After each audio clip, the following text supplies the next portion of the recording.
Caleb Voss didn't knock. He never knocked. He pushed open the door of the Millhaven Savings and Loan like he owned it, which was exactly what he intended, and dropped a leather satchel on the desk of a man who had been sleeping in his chair. "I need you to call Nathan Blackwood's notes," Caleb said. "All of them. Today." The banker, a thin man named Gerald Potts, blinked himself awake. "Caleb, those loans aren't due for another—" "I didn't ask when they're due." Caleb leaned both hands on the desk. His voice didn't rise. It never had to. "I asked you to call them. You and I have an arrangement, Gerald. You remember our arrangement?" Gerald Potts looked at the satchel. He looked at Caleb's face. Then he reached for his pen. Outside, a woman carrying an iron pot and a canvas bag was walking through the cold Montana morning, not knowing that the ground beneath the only home she'd found in 2 years was already being sold from under her feet. If you haven't subscribed to this channel yet, now is the time, because what happens next to Amelia Rhodes is the kind of story that will keep you up at night. Hit that like button, leave a comment telling me what city or country you're watching from. I want to see how far this story has traveled. And follow along so you don't miss a single chapter of what's coming. The morning Amelia Rhodes arrived in Millhaven, Montana, she had 14 cents in her coat pocket, a cast iron pot her grandmother had used so long. The handle was worn smooth on one side, and the particular kind of exhaustion that doesn't come from not sleeping but from being looked through by too many people in too many towns. She was 24. She didn't look fragile, but she didn't look like someone who'd had it easy either. Her hands were the kind of hands that had worked, and not for show. Calluses on the right palm. A small scar below the left knuckle from a kitchen accident 3 years back that she'd bandaged herself because there was no one around to help. She walked like someone who had learned not to expect a door held open for her. Millhaven was the 5th town she'd tried since the Copperhead Inn folded. The inn had been owned by a man named Terrence Webb, who presented himself as a gentleman operator with expansion plans and a warm handshake, and who turned out to be a coward with debt and no forwarding address. He had simply stopped coming to work one Tuesday, and by Thursday the creditors arrived, and by Friday, Amelia and 3 other employees were standing in a parking lot being told the locks had been changed and their last 2 weeks of wages were gone with him. She had not cried that Friday. She had been too surprised to cry, and then too angry, and then the anger had hardened into something quieter and more useful. The understanding that no one was coming to rescue her, and she needed to move. She moved, town to town, each one smaller than the last, each one with its own version of the same closed face when she walked in asking after kitchen work. She was too young. She had no husband to vouch for her character. She had no family name anyone recognized. One woman in a restaurant outside Billings had looked her up and down and said, with genuine confusion rather than cruelty, "But what are you exactly?" Amelia had not known how to answer that. She was a cook. She was a woman alone. She was someone who could stretch half a chicken into a meal that made a man feel like he'd eaten something real. She just didn't know how to make anyone believe it yet.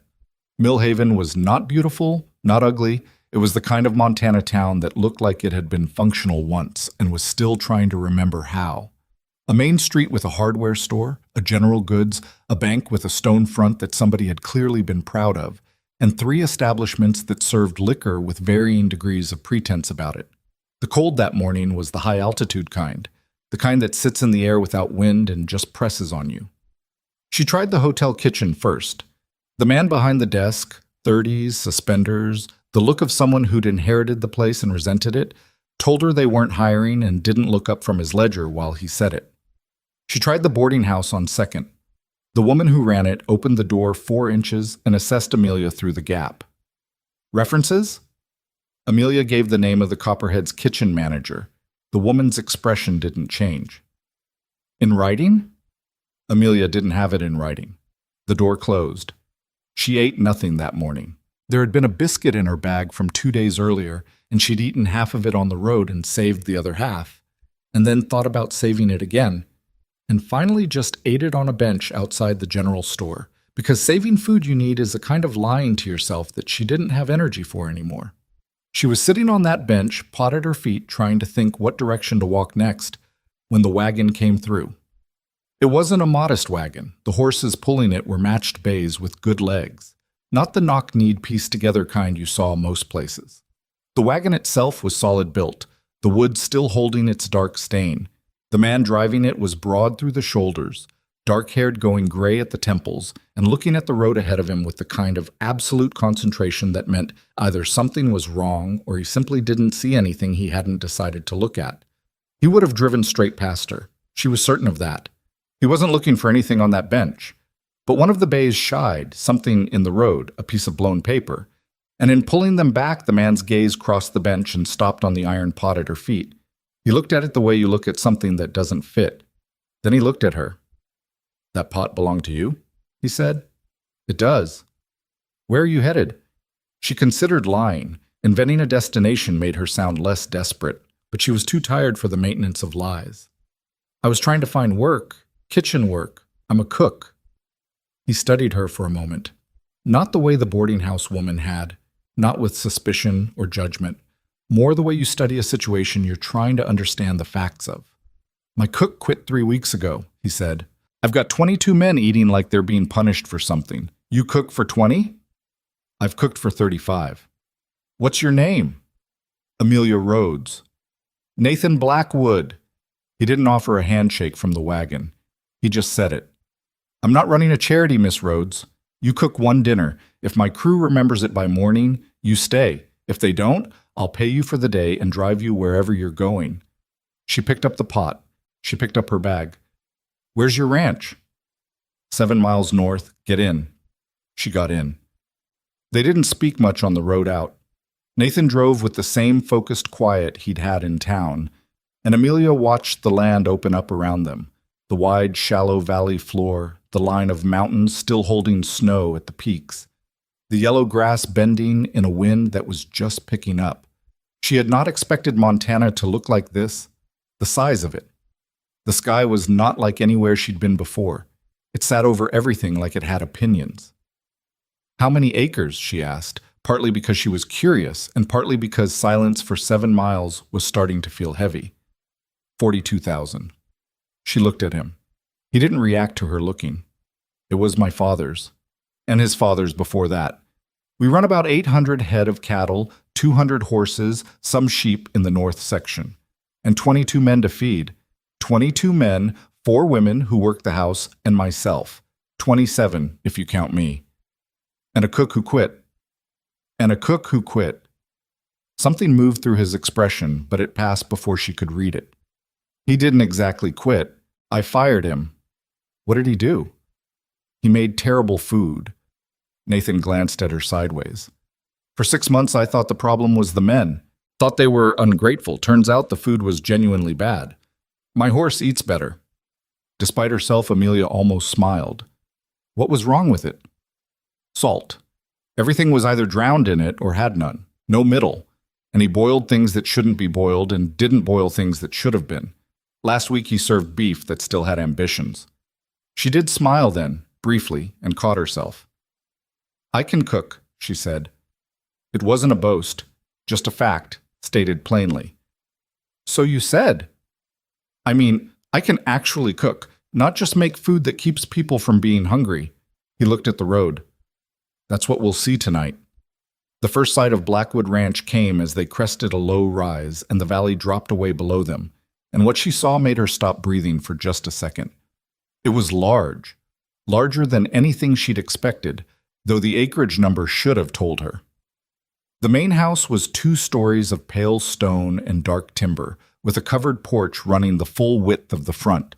Behind it, barns, stables, a bunkhouse that was longer than some of the hotels she'd slept in, outbuildings, corrals, a smokehouse, what looked like a newer structure still being framed.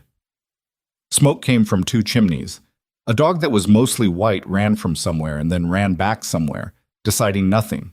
It was impressive. That was the word for it. It was also somehow entirely joyless. Amelia couldn't have explained that in the moment. She didn't have the words for it yet, but she felt it the way you feel a house where something has gone wrong. The buildings were well maintained. The property was orderly, but nothing moved without a reason, and nothing happened that wasn't being done because it had to be done. The men working the corrals had their heads down. Nobody was talking. Nobody was laughing. There was a kind of emptiness in all the productivity that was almost worse than neglect. Nathan pulled the wagon into the yard, and a young man with an open, freckled face appeared immediately. "Mr. Blackwood, you're back early." "Ran into something in town." Nathan stepped down from the wagon and gestured toward Amelia, who was climbing down on her own, pot in hand. "This is Amelia Rhodes. She's going to cook dinner tonight. Show her the kitchen, Hector." Hector looked at her, then at the pot, then back at Nathan, with the very careful face of someone who has learned that expressing too much opinion around his employer is costly. "Yes, sir." "The supply ledger is in the kitchen cabinet," Nathan said, already moving toward the house. "She gets whatever she asks for." He stopped, half-turned. "Within reason," he added, and it was unclear whether that was directed at her or at Hector. Then he went inside and the door closed. Hector looked at Amelia for a long moment in the quiet of the yard. "Welcome to Blackwood Ranch," he said, in the tone of a man delivering news he wasn't sure was good. The kitchen was large and well-stocked and had been operated, she could see immediately, with no love whatsoever. Organized, yes, she'd give the previous cook that. Shelves labeled, equipment stored correctly, surface clean enough. But there was something missing in the arrangement of it. Some instinct that she couldn't name but recognized by its absence. The spice shelf had the basics and nothing else. There were no fresh herbs anywhere. The garden she could see through the window was half dead, which meant it had been neglected since at least early fall. Whoever cooked here had cooked efficiently and not one step beyond. "What do the men actually like?" she asked Hector, who was leaning in the kitchen doorway like he didn't know if he was supposed to leave or stay. "Like?" "To eat. Do any of them have preferences? Things they hate?" He blinked. "I don't. No one's ever asked that." "I'm asking." Hector scratched the back of his neck. Lou Greer won't touch onions. Had some kind of bad experience. Ed Marsh, he's from down south, Louisiana, I think. He's always saying everything up here tastes like nothing. And Cooper Davis, he's got a bad tooth on the left side, so he can't do anything too hard to chew. Amelia was moving through the kitchen as he talked, opening cabinets, reading the shelves, moving things to find what was behind them. Dried beans, good. Salt pork, good. There was flour and decent fat, and she'd seen the smokehouse outside. "Anything in the garden still living?" "Some parsley, couple other things." "Show me." She spent 40 minutes in the garden in the afternoon cold, which wasn't time she had to spend if the goal was just making food, but which was necessary if the goal was anything beyond that. She came back with parsley and dried sage and some late-season root vegetables that were still viable, and a small bunch of something peppery she couldn't name but recognized by smell as something her grandmother used to throw in a pot on occasions when the meat wasn't as good as it should have been. She didn't make anything complicated. That was a calculation she'd made while walking the garden. Complicated food impresses cooks and leaves everyone else wondering if they're supposed to feel something. What she wanted was something that hit these men in a place they hadn't been hit in a while. She made stew, but not stew the way the word sounds when it's an apology for dinner. She seared the salt pork first until the fat rendered properly, then built the base slow with the root vegetables until the whole kitchen started to change, started to smell like something was happening in it, not just occurring. She added water in stages, not all at once, which took more attention but paid back every minute of it. The parsley went in late, the peppery herb even later. She adjusted salt 3 times and then stopped, because the last adjustment was always the one that wrecked it. While it cooked, she made biscuits, not fancy, no attempt to make them something they weren't, but made with the particular ratio of fat to flour that her grandmother had written in a small blue notebook that Amelia had memorized before the notebook got lost in the second move. They came out with the right color, not pale, not dark, the kind of biscuit that looked like it meant something. Hector had disappeared and come back twice, each time standing in the doorway a little longer. The third time he came back, he brought another man with him, a heavy-set older fellow with a gray mustache who introduced himself as Frank. "Smells different in here," Frank said. "I'm cooking." "Yeah, but it smells—" He didn't finish. He just stood there smelling the kitchen with the slightly disoriented expression of a man who isn't used to environments that smell good. At 6 o'clock, she carried the first pot to the long dining table in the bunkhouse, and Hector carried the biscuits. And the men came in from whatever they'd been doing with the look that ranch hands always have at the end of a day, ground down and closed up and not expecting much. They sat, she ladled. The first man to eat, Lou Greer, she learned later, of the onion aversion, picked up his spoon, blew on it, put it in his mouth, and then sat very still for a second. He looked up. He looked around, as if someone might be watching him have a reaction. Then he put his spoon back in the bowl and ate. It got very quiet. Not the quiet of disappointment, the other kind. The quiet of 22 men eating something that had gotten through whatever they'd built around themselves and was asking them to simply be present for a minute. Cooper Davis, the man with the bad tooth, was eating carefully on the right side. He caught Amelia watching and looked slightly embarrassed. "It's good," he said. "I just got a—" "Left side?" she asked. He blinked. "Yeah." "I made sure nothing in there needs to be bitten down on hard." He looked at his bowl, then back at her. "How'd you know about my tooth?" "Hector told me." Cooper looked at Hector across the table. Hector shrugged with the expression of someone who had told information without knowing it was significant. Ed Marsh, near the end of the table, had already refilled his bowl. He hadn't said anything. He didn't say anything now. But his whole posture had changed. He was sitting different. The tight-shouldered end-of-day posture loosened, his elbows on the table now instead of pulled in. He was eating like someone who was actually eating, not just consuming. Amelia stood to one side and watched this and felt something move through her chest. Not pride exactly, or not only pride. Relief. The kind of relief that comes when you've been questioned so many times about something you know to be true that you start to question it yourself, and then you find out again that you were right. She was a cook, a real one. That was still true. Nathan Blackwood came to dinner 20 minutes late, taking a seat at the near end of the table without ceremony. He accepted a bowl without acknowledgement and ate in the same focused silence with which he seemed to do everything. Amelia watched him without watching him, the particular skill of paying attention without being obvious about it. He ate the first bowl without expression. He accepted the second bowl without asking, because she refilled it before he had to ask, which was either service or presumption depending on how you read the room. He ate the second bowl slower. At some point he picked up a biscuit, looked at it in a way that wasn't quite examining and wasn't quite abstracted, and bit into it. His jaw stopped, not chewing, just stopped. He looked at the biscuit. He looked across the table at nothing in particular. Then he finished the biscuit and set his bowl aside and stood up from the table. He was almost at the door when he stopped. Didn't turn all the way around, just enough. "Miss Rhodes." "Mr. Blackwood." "Breakfast is at 5:30. He went out. From halfway down the table, Frank let out a long breath. "Well," he said, "that's that then." He picked up another biscuit. "You're staying." She didn't sleep easily that first night. The room they gave her was small and clean, a cot, a window with a proper curtain, a hook on the wall for her coat, and it was better than 3 of the last 5 places she'd slept.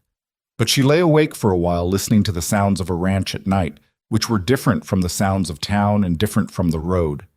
And she thought about Terrence Webb and the 14 cents and all those closed doors, and she thought about Nathan Blackwood saying breakfast is at 5:30 and walking out. She thought, this is not safe. One dinner does not make a home. These men could turn on her. He could decide she wasn't worth the trouble. Any of the 100 small disasters that had followed her from town to town could follow her here too. But she also thought, they ate. They actually ate. Ed Marsh had 3 bowls and didn't apologize for any of them, and Lou Greer had eaten every bite of his stew and then sat with his hands around the warm bowl for an extra few minutes like he was cold. Somewhere the stew hadn't quite reached yet. She was up at 4:30. The kitchen was dark and cold, and she built the fire before she did anything else, which was the right order. The kitchen needed time to warm before the work inside it made sense. She started the coffee because that was the first thing 22 men needed at 5 in the morning. She started eggs. She started biscuits again because one day of biscuits was not enough to make an opinion, and the men deserved to have a second morning to decide what they thought. Hector came in at 5:15, stopped, and said, "You're already cooking." "I got up early." Mr. Blackwood usually has coffee alone in his office before breakfast. She lifted an eyebrow. Does he like it particular way? Hector hesitated. Black. Strong. He usually just comes to the kitchen and pours it himself. He doesn't like people fussing at him. I'm not going to fuss at him, she said. I'm going to make good coffee. She poured a cup and carried it down the hall and knocked on the office door at 5:20. A pause. Then, what? Not a question, just the word. She opened the door. Nathan was at his desk with papers in front of him, looking like a man who had been awake for hours and didn't have a problem with that. He looked at her, then at the coffee. I didn't ask for that, he said. I know. She set it on the edge of his desk, not on the papers. Breakfast in 10 minutes. She turned to leave. Miss Rhodes? She stopped. You made biscuits again this morning. It wasn't a question. The smell had apparently reached even the office. I did. How many is that in the recipe? Cups of flour? She looked at him. It was a strange question. 3. Why? He was quiet a moment. My wife used to make biscuits, he said, before she died. I've been trying to figure out what she did different from everyone else for about 6 years, and I haven't figured it out. Amelia stood still. When did you lose her? 6 years ago. He said it without sentimentality, which didn't mean it wasn't there. Spring. I'm sorry. He picked up the coffee, drank some, put it down. Go finish breakfast, he said. Not unkindly. She went. She stood in the kitchen for a moment before she touched anything, looking at the stove and the rising light at the window and thinking, this is not a simple place. There are things underneath this place, in these people, that have been quiet for too long and that are going to make some noise now that someone is paying attention to them. She didn't know how much noise yet. She didn't know that a man named Caleb Voss had already been in this county for 2 days, asking questions about Nathan Blackwood's finances, and writing things in a small leather notebook and meeting, after dark, with a banker named Gerald Potts about the particular flexibility of loan terms when the right kind of pressure was applied. She didn't know any of that. She knew biscuits. She knew a man had told her about his dead wife at 5 a.m. over coffee he hadn't asked for. She knew 22 men had been quiet in a new way last night over a bowl of stew. She turned the flame up under the eggs and got back to work. By the end of the first week, she had rebuilt the spice arrangement from scratch, started a list of what needed replanting in the garden when the ground permitted it, established that Frank had a bad back and shouldn't be lifting supply crates from the low shelf, and learned that Lou Greer's onion aversion came from a childhood incident involving a stew very similar to the kind she made, and that he had eaten her stew anyway and counted this as a minor personal milestone. Cooper Davis had thanked her, not for anything specific, just appeared in the kitchen doorway one afternoon and said, Miss Rhodes, thank you, and walked away. She stood with a wooden spoon in her hand and watched him go and thought about the biscuits and the tooth and the simple physics of paying attention. By the end of the second week, Nathan had started coming to breakfast first rather than last. He still drank his coffee alone in the office at some unholy early hour. She'd started leaving a second pot on the kitchen stove with a cloth over it to hold the heat, and she never mentioned it and he never mentioned it. But he came to the table before the men arrived and ate quietly and didn't seem to be bothered by her moving around the kitchen while he did. Garden, she said one morning, setting bread on the table without announcement. I want to expand it in spring. The north section past the tool shed is getting good morning sun now that the angle's changed. He looked up. She'd surprised him. She could tell because the stillness in his face went slightly different. You've been watching the sun. I've been watching the sun since I got here. The garden your last cook was using is wrong for what this kitchen needs. Wrong orientation. Wrong drainage, too, probably. He considered this. What do you want to plant? Herbs first, then whatever holds best in this altitude. You're higher than I'm used to. I want to talk to whoever does the grazing rotation because there's likely some crossover knowledge about what grows and what doesn't up here. He was looking at her with a new quality to the looking. Not suspicious. Something closer to reassessment. You know anything about grazing? Not much. That's why I want to talk to whoever does. He picked up his coffee. Thought for a moment. That's Eli Rutherford. He's been managing the north section for 11 years. He'll tell you more than you want to know. That's exactly what I want, she said, and went back to the stove. She heard Nathan make a sound, not quite a laugh, not quite not one, and then the silence of a man returning to his breakfast with slightly different thoughts than the ones he'd arrived with. Outside, somewhere past the far corral, a horse called out once and went quiet, and the morning light came through the kitchen window in the particular pale gold it made in early Montana autumn, and Amelia Rhodes cracked 4 more eggs into the pan and thought that maybe, possibly, she was beginning to understand the shape of this place and what it needed. She didn't let herself think further than that. Too far ahead was dangerous. Too far ahead was how you fell. She focused on the eggs. Eli Rutherford was not a man who welcomed interruption. He made that clear from the moment Amelia found him at the north fence line 3 days after Nathan had mentioned his name. Crouched over a post that had heaved up from the frozen ground and working it back into position with the focused irritation of someone who had already fixed this particular post twice before and was losing patience with it. She stood a few feet back and waited until he looked up, which took longer than she expected. "You're the cook," he said. Not unfriendly, just the statement of a fact he'd already filed. Amelia Rhodes. She didn't offer her hand because he was dirty to the elbow, and she respected that. "Mr. Blackwood said you know what grows up here." Eli straightened with the careful movement of a man whose knees had strong opinions about cold mornings. He was somewhere in his 50s, weathered in the way Montana weathered everything. Not broken down, just compressed, like the land itself had pressed on him until only the essential parts remained. "What do you want to grow?" he asked. "Herbs first, then root vegetables. Possibly some brassicas if the altitude lets me."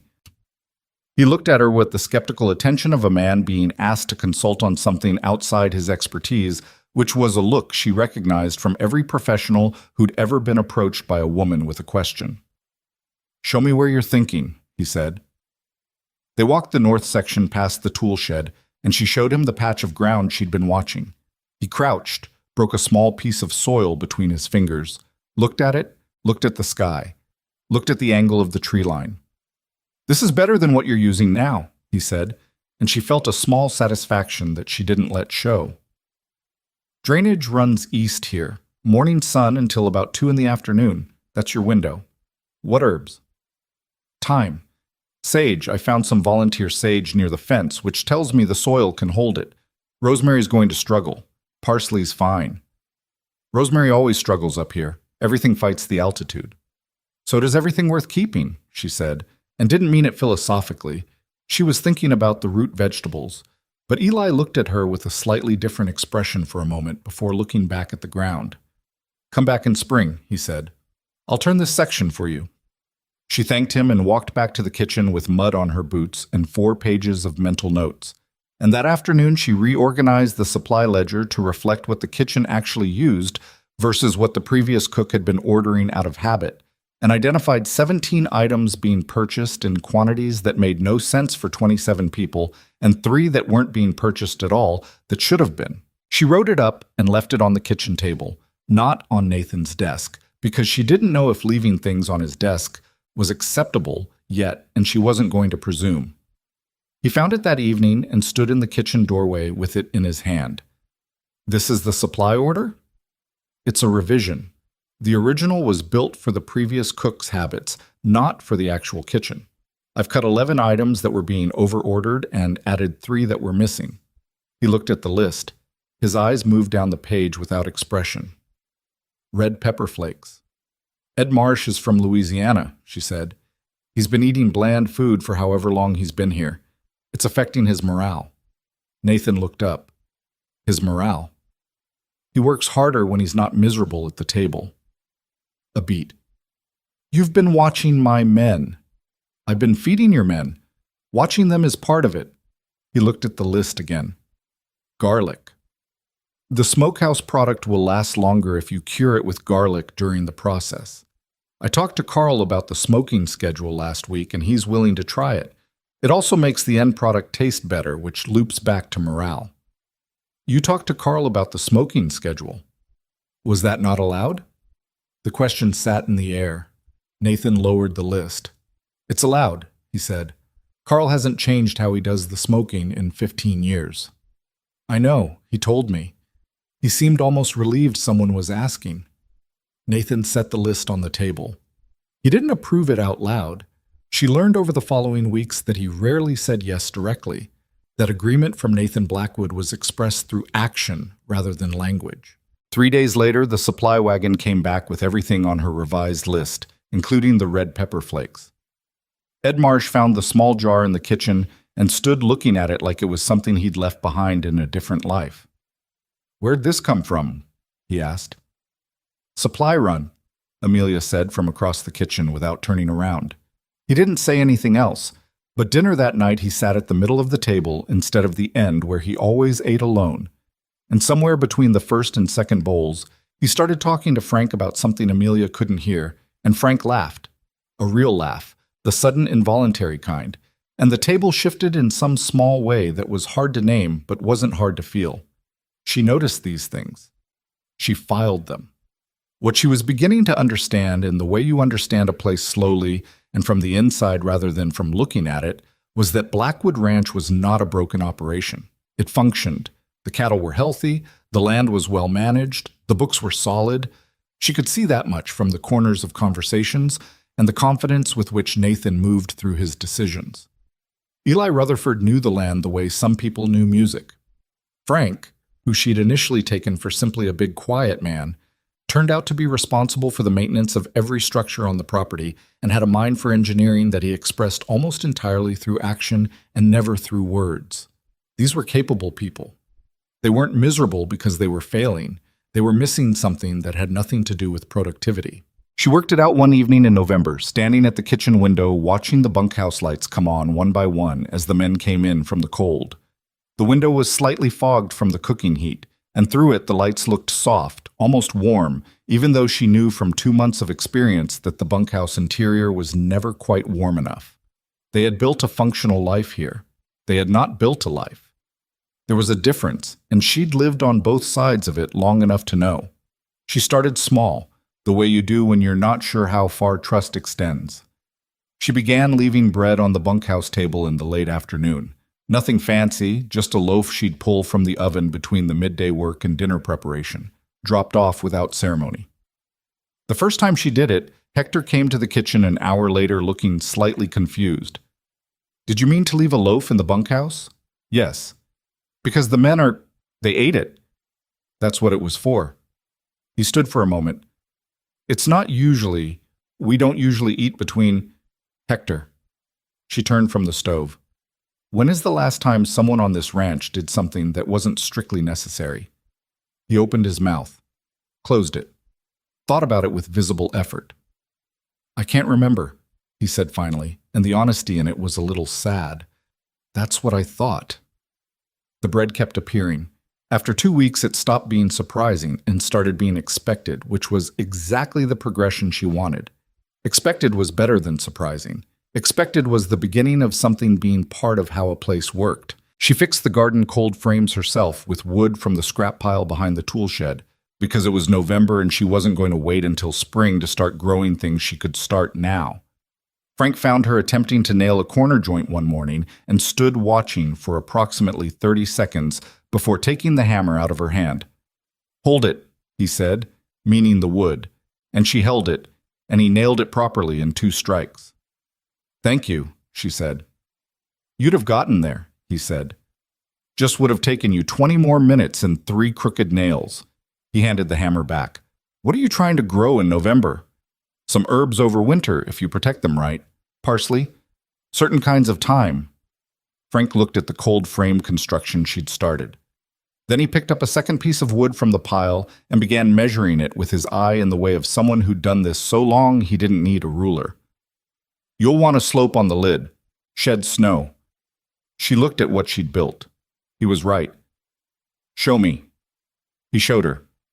It took the better part of an afternoon, and 2 other men who'd had nothing pressing drifted over during the course of it, first just watching, then one of them holding pieces while Frank nailed, then the other one suggesting a modification to the drainage channel that Frank grudgingly admitted was a good idea.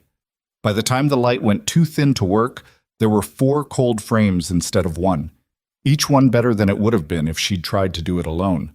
Nobody had organized this. Nobody had said, "Come help build the cook's garden frames." It had just happened, the way things happen when people are allowed to care about something. She stood looking at the 4 frames in the last of the afternoon light and felt something tight in her chest release a little. Not all the way, just enough. Inside the house, Nathan had watched some part of this from his office window. She didn't know that until later, and not because he told her. He wasn't the kind of man who narrated what he'd observed. She knew it because Hector mentioned, with the offhand delivery of someone reporting information rather than gossip, that Mr. Blackwood had been late to a meeting with his land attorney because he'd been standing at the north window longer than usual that afternoon. She filed that too. The question of Nathan Blackwood was more complicated than the question of his ranch. The ranch had a problem she could identify and work on. Nathan had a problem that was older and quieter and had been settled into its place for 6 years, and she understood instinctively that working on it directly, pushing at it, drawing attention to it, was the surest way to make it worse. So she didn't push. She just cooked. She cooked the way her grandmother had taught her, which was to say she cooked with the understanding that food is not fundamentally about sustenance. It is about saying to the person eating it, I saw you. I thought about you. I made this because you are here, and you matter. Her grandmother had never stated this as a philosophy. She had just done it every day, for 50 years, and Amelia had grown up inside that doing and absorbed the shape of it without knowing she was learning anything. Nathan came to breakfast early now, every morning. He didn't comment on the food the way some men do, no excessive compliments, no performance of appreciation. He ate. Sometimes he brought papers with him and read while he ate, which she'd initially thought was rude and later understood was a form of trust. You only read at the table when you feel safe enough to be elsewhere in your head. They had conversations, mostly about practical things: the kitchen, the garden, the supply ledger, the schedule of what the ranch needed, when and how the kitchen could serve it better. He asked her questions that suggested he was actually thinking about what she was doing rather than just accepting it, which she found more flattering than compliments would have been. You changed the dinner schedule, he said one morning, not looking up from his papers. Shifted it 30 minutes later. The men coming off the north section are riding 40 minutes back. They were arriving after the food was already starting to lose heat. I pushed the whole thing back. Did you talk to Eli about that? I talked to Eli. He adjusted the end-of-day rotation. It took about 10 minutes. Nathan looked up. Nobody's ever adjusted the dinner schedule. Because no one asked Eli if 30 minutes would matter to him. She refilled her own coffee. She'd started doing that, drinking coffee in the kitchen in the early morning, which was either allowed or not, and no one had told her otherwise. It didn't matter to him at all. Nathan looked at her for a moment with the expression that she'd come to recognize as his version of being impressed, which was almost identical to his expression for everything else, except that it lasted a half-second longer. How many of these things have you changed without telling me? She considered. The schedule? The supply order? You know about that one. The arrangement of the kitchen storage, which affects the morning rush. The smoking schedule with Carl. The bunkhouse bread. The bunkhouse bread. Morale. He sat back slightly. I feel like I should be more bothered by this. You could be, she said. But then you'd have to think about dinner schedules and smoking cures yourself. A beat. Something moved through his face, almost a smile, not quite, the ghost of one, and then he looked back at his papers. Send me the next supply revision before you submit it, he said. I will. And the garden plans. I'll have them by the end of the week. He turned a page. The men look different, he said, not looking up. His voice had a different quality, quieter. She waited. They laugh more, he said. At breakfast. They didn't used to, not like that. She didn't say anything for a moment. People laugh when they feel like the place they're in knows they exist, she said. It's not complicated. He was quiet. Outside, someone was moving horses through the far corral, and the sound of hoofbeats came soft and distant through the kitchen walls. My wife used to say something like that, he said finally. Not those words, but similar. She set her coffee down. What was her name?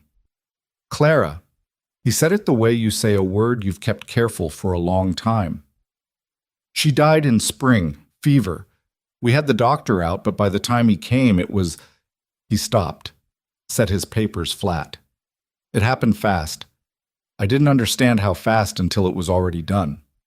Amelia looked at the window. Not away from him, just somewhere neutral, somewhere that gave him room to have said it without her staring. "I'm sorry," she said. 6 years is a long time to still be... He stopped again, corrected course. "The ranch ran better when she was here, that's what I know. I used to think that was because she managed things.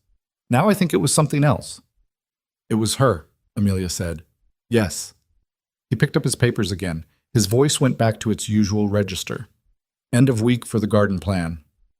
"End of week," she said, and took her coffee to the other end of the kitchen and gave him back his silence.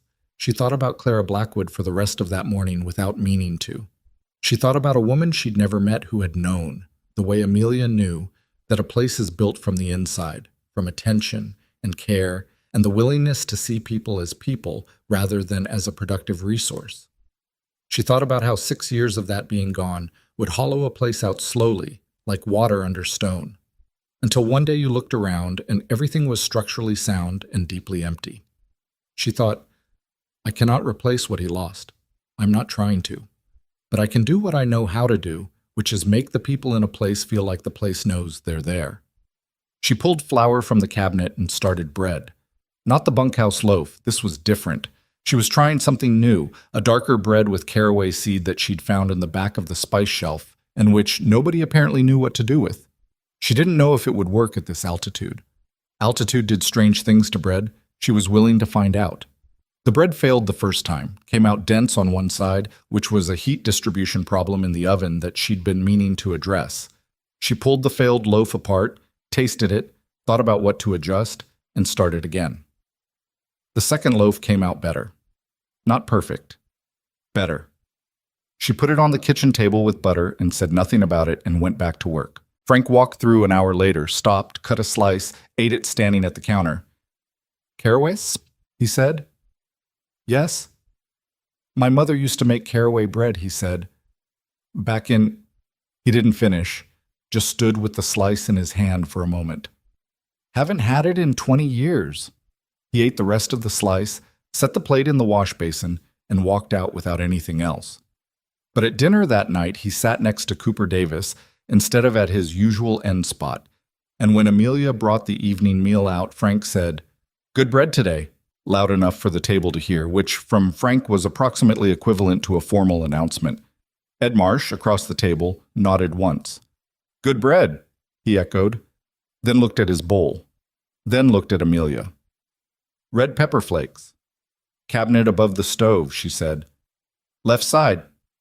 He got up and got them and sat back down and put them on his food and ate with the relaxed posture of a man who had stopped fighting something he hadn't even known he was fighting.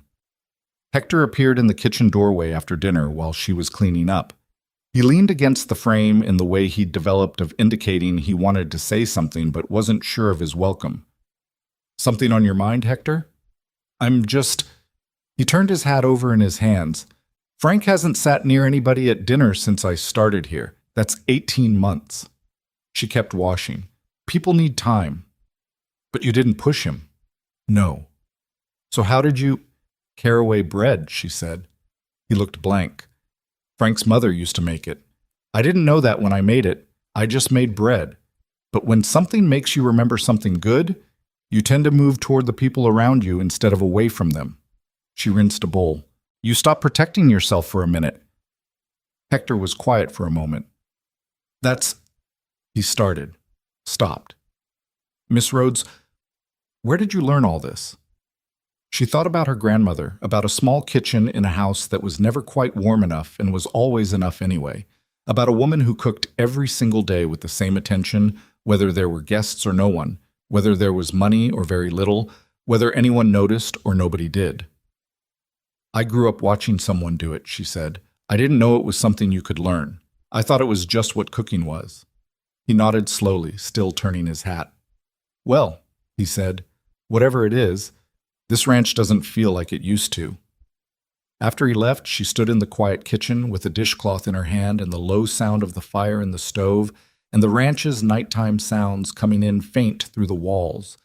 And she let herself feel, carefully, not too much, that this was real. This place. These people. The cold frames out in the yard with the overwintering herbs. Frank sitting near Cooper for the first time in a year and a half. Nathan Blackwood eating caraway bread and talking about his wife in the morning light. She let herself think, maybe this is where I stop moving, just for a moment. Then she folded the dishcloth and hung it on its hook and banked the kitchen fire for the night and went to her room. She did not know, could not have known, lying in that small, clean room in the November dark, listening to the ranch settle around her, that 3 days earlier in the back office of Gerald Potts' Savings and Loan in Mill Haven, a man with a charming face and careful handwriting had finished reviewing a property assessment and circled Nathan Blackwood's name. Caleb Voss did not move fast. Moving fast was for men who needed to. Caleb was a patient man, patient the way a bad winter is patient, not going anywhere, just waiting for the thing it wants to freeze to stop fighting the cold. He had a list. Nathan Blackwood was not the first name on it, but he was the most valuable. And Caleb had learned a long time ago that most valuable was always worth saving for when the moment was exactly right. He put his pen down. He looked at the numbers on the page. He thought the moment might be getting close. The first rumor reached Blackwood Ranch on a Tuesday, carried in by Hector after a supply run to Mill Haven, like something he'd accidentally tracked in on his boot and didn't know how to mention. He came to the kitchen, which was where he always came when he had something that didn't fit anywhere else, and stood in the doorway with that particular stillness that Amelia had learned to read as the stillness of a man trying to decide how much trouble the truth was going to cause. Something happened in town, she said, not looking up from the dough she was working. Not happened exactly. He came in and sat at the kitchen table, which he didn't usually do, which told her it was worse than he'd led with. More like, people are talking. About what? He was quiet for a moment. About you. She kept working the dough. Her hands didn't stop. She had learned a long time ago that stopping what you're doing when someone delivers bad news tells them how much it costs you, and she wasn't ready to show that yet. What are they saying? That you came here with nothing. He paused. That women who come from nowhere and end up in a rich man's house usually have a reason for it that isn't cooking. She turned the dough, pressed, turned it again. Who's saying it? It's the kind of thing that doesn't have one person saying it. It's just in the air at the general store, at the saloon. Mabel Fitch at the boarding house told somebody who told somebody who... He stopped. I don't know where it started. She did. She didn't know his name yet, but she knew the shape of it. The way a rumor like that is too specific to be accidental, too perfectly aimed at the one thing a woman in her position couldn't easily disprove. You came from nowhere. You have no name. Why would a man like Nathan Blackwood keep a woman like you unless there was something else going on? Does Mr. Blackwood know? She asked. I don't think so. I came to you first. She covered the dough with a cloth and washed her hands and dried them. Then she thought for a moment. Don't tell him, she said. Hector looked up. Miss Rhodes. Not yet. Let me think about it first. She thought about it for 3 days, which turned out to be 2 days longer than the situation allowed her. Nathan came to breakfast on the 4th morning, and he was different before he sat down. Not angry, not cold, but carrying something, the way a man carries a problem he hasn't figured out how to set down yet. He poured his own coffee for the first time in weeks, which she noticed because he'd stopped doing that, and he sat and looked at his cup rather than at his papers. She set breakfast on the table without comment and went back to the stove. There are people in town saying things, he said. I know. He looked up. You know. Hector told me 4 days ago. A beat. Something shifted in his face, not anger at her. She could read the difference by now, but the look of a man recalibrating. You didn't tell me. I was deciding how to handle it. It's my ranch, he said. Not loudly. Things that affect my ranch are things I decide how to handle. She turned from the stove. What would you have done if I'd told you 4 days ago? I would have... He stopped. Because if your first instinct was to ride into Mill Haven and defend me to whoever was talking, that would have made it worse. It would have looked like confirmation. A man defending a woman he has no formal relationship with from rumors about that woman's relationship with him. She held his gaze. The best thing I could do for you was not react. Not yet. Let it sit and see where it was coming from. He was quiet for long enough that she wasn't sure he wasn't going to tell her to pack her things. Then he said, "Where is it coming from?" "I don't know yet, but it didn't start by itself.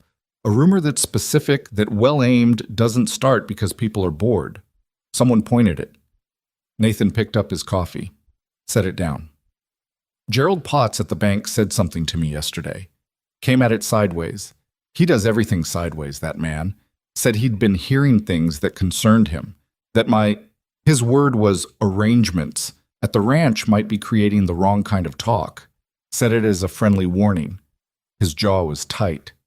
"It didn't feel friendly." "What do you know about Gerald Potts?" "He's run that bank for 12 years. He's cautious, careful. He's not someone who volunteers opinions unless someone has asked him to." He looked at her. "Or unless someone has offered him something." There it was, the shape of it, coming clear. She sat down across from him, which she had never done at this table. She always stood at the periphery, in the kitchen space, which was her space. Sitting across from him was a different kind of conversation, and they both felt it. "Someone is using me to get at you," she said. "I don't know who yet, but that's what's happening. The rumors aren't the goal. They're pressure. They're softening something up." Nathan looked at her across the table. "You figured all this out in 4 days." "I've had practice recognizing when I'm being used as a tool," she said. "I just haven't always been in a position to do something about it." He was quiet. Outside, the sound of the morning crew moving horses came in thin and cold through the kitchen walls. The fire in the stove ticked. "I'm not going to ask you to leave," he said, "in case that's what you're waiting to hear." She hadn't known she was waiting to hear it until he said it, at which point she recognized she absolutely had been. "Thank you," she said. It came out quieter than she meant it. "But I need to know, is there anything in your past that someone could use? Not because it would change what I've decided, but because I need to know what's coming." She thought about it honestly, the way you think about a question that deserves a real answer. "I worked for a man named Terrence Webb," she said. "He ran the Copperhead Inn outside Billings. He abandoned the business and left his workers unpaid. There's nothing there that reflects on me, but someone with access to that history could make it look like I'm a woman who follows bad situations." "Terrence Webb," Nathan repeated. "I don't know where he is now. He left without a forwarding address, which was the whole problem." "What else?" "Nothing else. My life has been small. I've worked kitchens. I've moved when work ran out. I don't have debts I haven't paid, and I haven't taken anything that wasn't mine." She looked at him indirectly. "I know that's what anyone would say, but it's also true." He looked at her for a long moment. "I believe you," he said. "I want you to understand that I don't say that easily." She nodded. He stood up. He'd barely touched his breakfast, but she didn't point that out. "I'm going to have my attorney make some inquiries," he said, "about Potts, about who he's been meeting with." "Be careful how you do it," she said. "If whoever this is realizes you're looking, they might move faster than you're ready for." He paused at the kitchen door, looked back at her with an expression she couldn't fully read, something between assessment and something older and less guarded. "When I hired you," he said, "I thought I was hiring a cook." "You did hire a cook," she said. "I'm a cook who pays attention." He went out. She sat at the table for another minute after he left, which was unusual for her. She rarely stopped moving in the morning.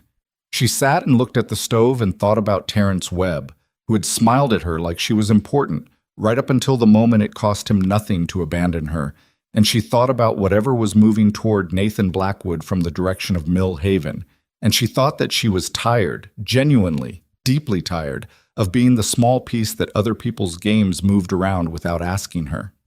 Then she got up and made biscuits, because breakfast still needed to happen, and the men were coming in, and whatever was building outside the walls of this kitchen was building whether she sat still or not.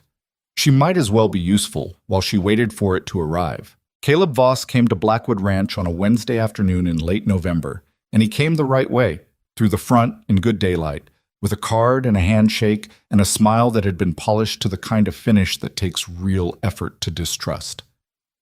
Amelia saw him from the kitchen window. She was at the sink, and the window looked out over the south yard where visitors came in, and she saw him step down from his horse, a very good horse, black, the kind of horse a man rides when he wants to be noticed. And she saw the way he moved, which was the walk of a man who has decided in advance that whatever he's walking into is already his. She'd seen that walk before. She didn't remember where. She would, later.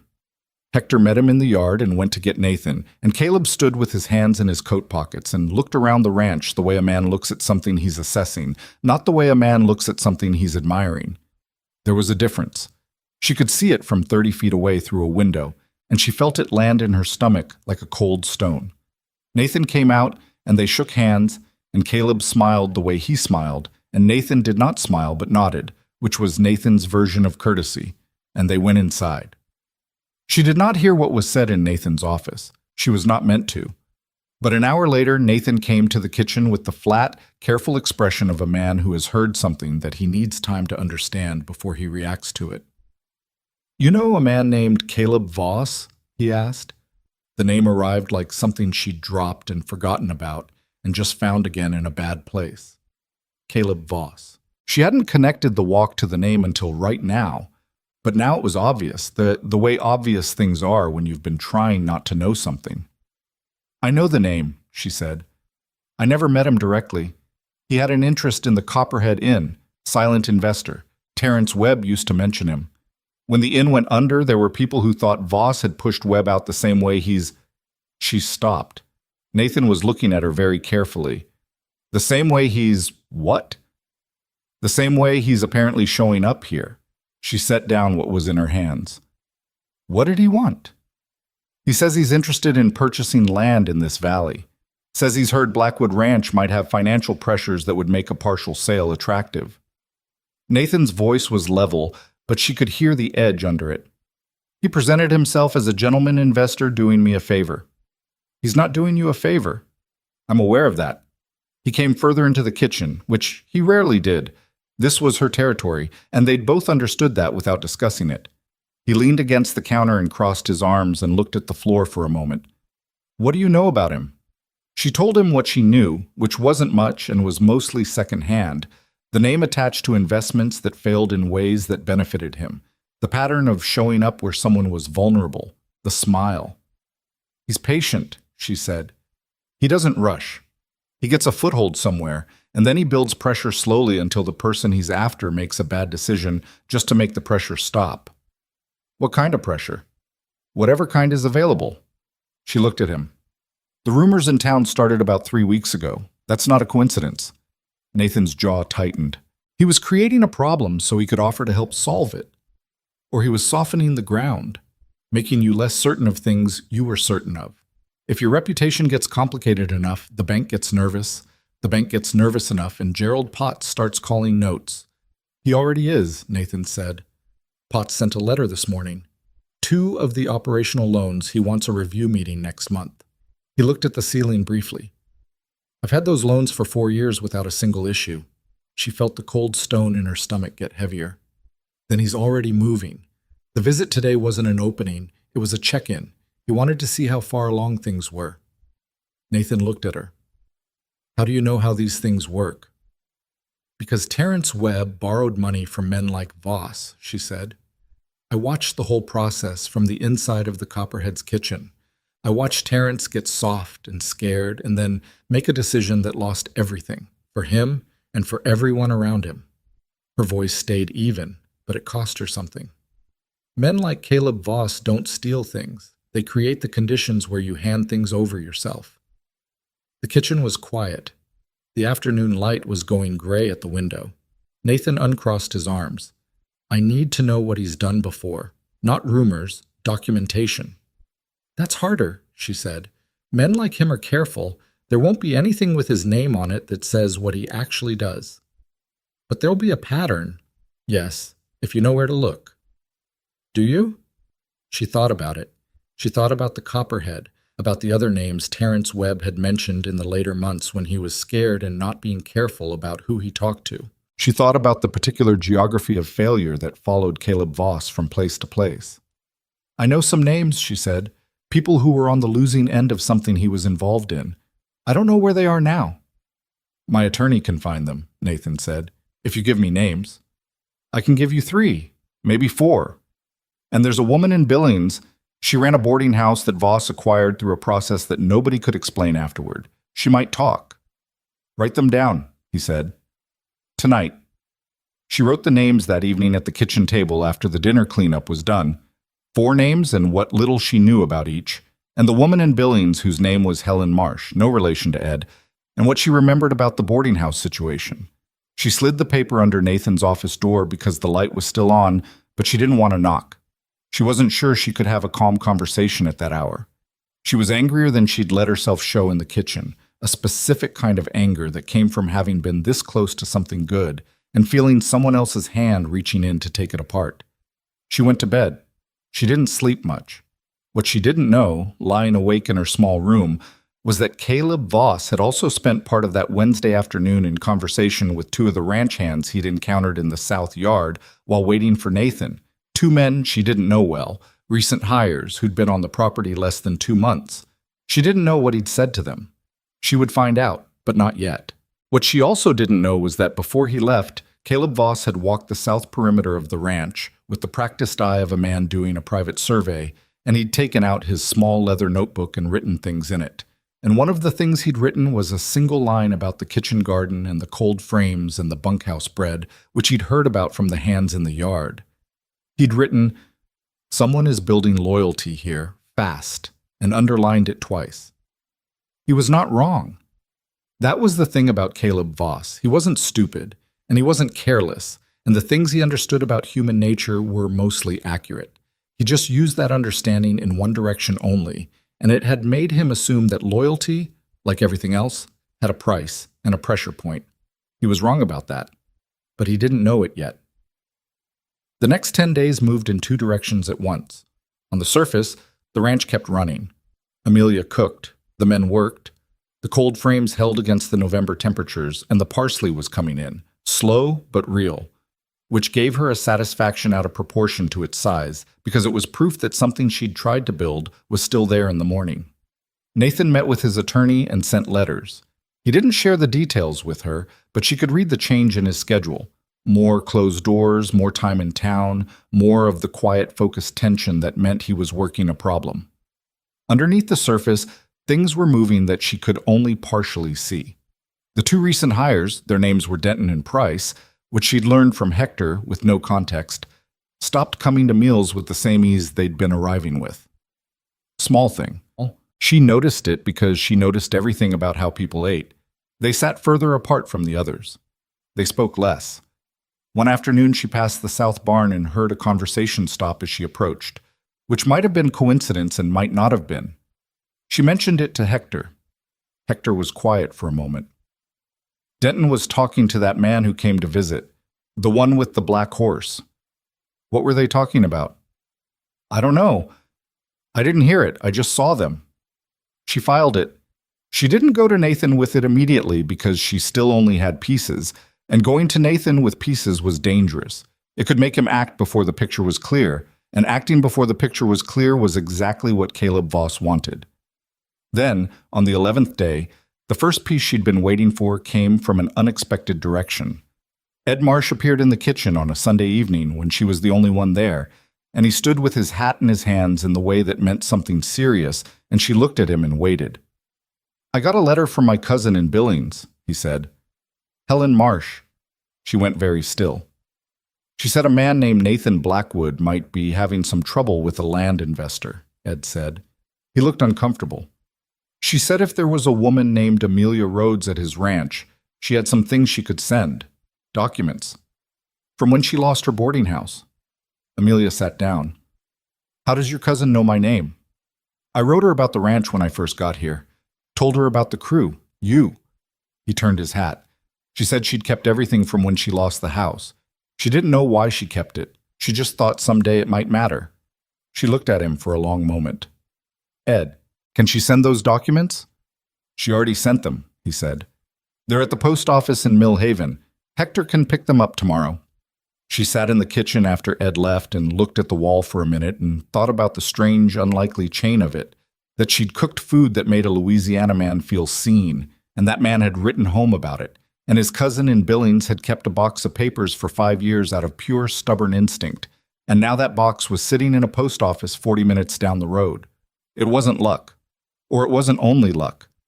It was the thing her grandmother had always said without saying it, that when you treat people like they matter, the world occasionally, imperfectly, treats you like you matter back. She went to Nathan's office and knocked. "Come in." She opened the door. He looked up from his desk. "I need to tell you something," she said. She told him about Ed, about Helen Marsh and Billings, about the boarding house and the documents. She watched his face as she told it, watched the tension around his eyes shift into something different. Not relief, but recalibration, the look of a man seeing a move he hadn't expected. When she finished, he was quiet for a moment. Then, "Helen Marsh has documented proof. She had it when she lost the boarding house. She tried to bring it to someone then and got nowhere. She's held it since." "Why didn't she—" He stopped, thought about it. Because nobody listened to her. Because she was a woman who'd lost her property to a man with better connections, Amelia said. And nobody was interested in listening. Nathan looked at his desk.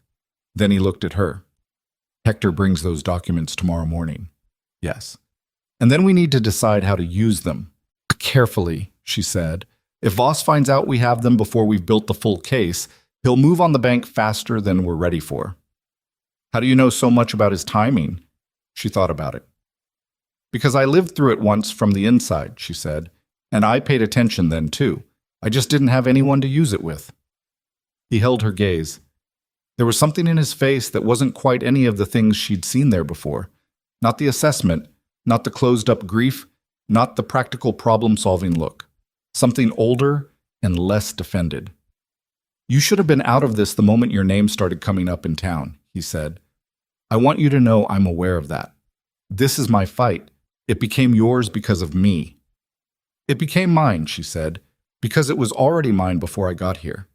Caleb Voss took something from me too. He helped destroy a place I worked and people I'd worked alongside and left all of us with nothing." She kept her voice level. "This isn't charity, Mr. Blackwood. I have a reason to be in this fight that has nothing to do with you." He was quiet. "But I'm glad I'm not in it alone," she said. And she meant it, which surprised her a little. Not that she felt it, but that she said it out loud. He nodded once, slowly. "Get some sleep," he said. "We need Hector on the road to Mill Haven by 6. She went to the door, stopped. "Caleb Voss came to this ranch to see where he stood," she said. "He left thinking he understood the situation. He doesn't understand the situation." Nathan looked at her. "That's an advantage," she said. "Let's not waste it." She went out and closed the door quietly behind her and walked down the dark hall toward the kitchen. And outside, the wind had picked up from the north and was pushing at the house walls with the low, persistent sound of a Montana winter that has decided to arrive and doesn't care what anyone thinks about that. In the bunkhouse, a light was still on. Ed Marsh's, she knew from the position of the window. She thought about a woman in Billings who had kept a box of papers for 5 years because she couldn't bring herself to throw away the evidence of something that had been done to her, even when no one was interested in looking at it. She thought, someone is going to look at it now. Then she went inside and banked the kitchen fire and went to her room and lay in the dark and made herself breathe slowly, in and out, until the anger settled enough that she could think clearly, because what was coming was going to require her to think clearly, and she was not going to let Caleb Voss take that from her too. Hector left for Mill Haven at 6 in the morning with the wagon and a list of supplies that was mostly cover, and Amelia stood in the kitchen doorway watching the horses pull him out of the yard and felt something she hadn't felt in a long time. The particular tension of waiting for something that would either help or wouldn't, and not being able to do anything in the interval except keep moving.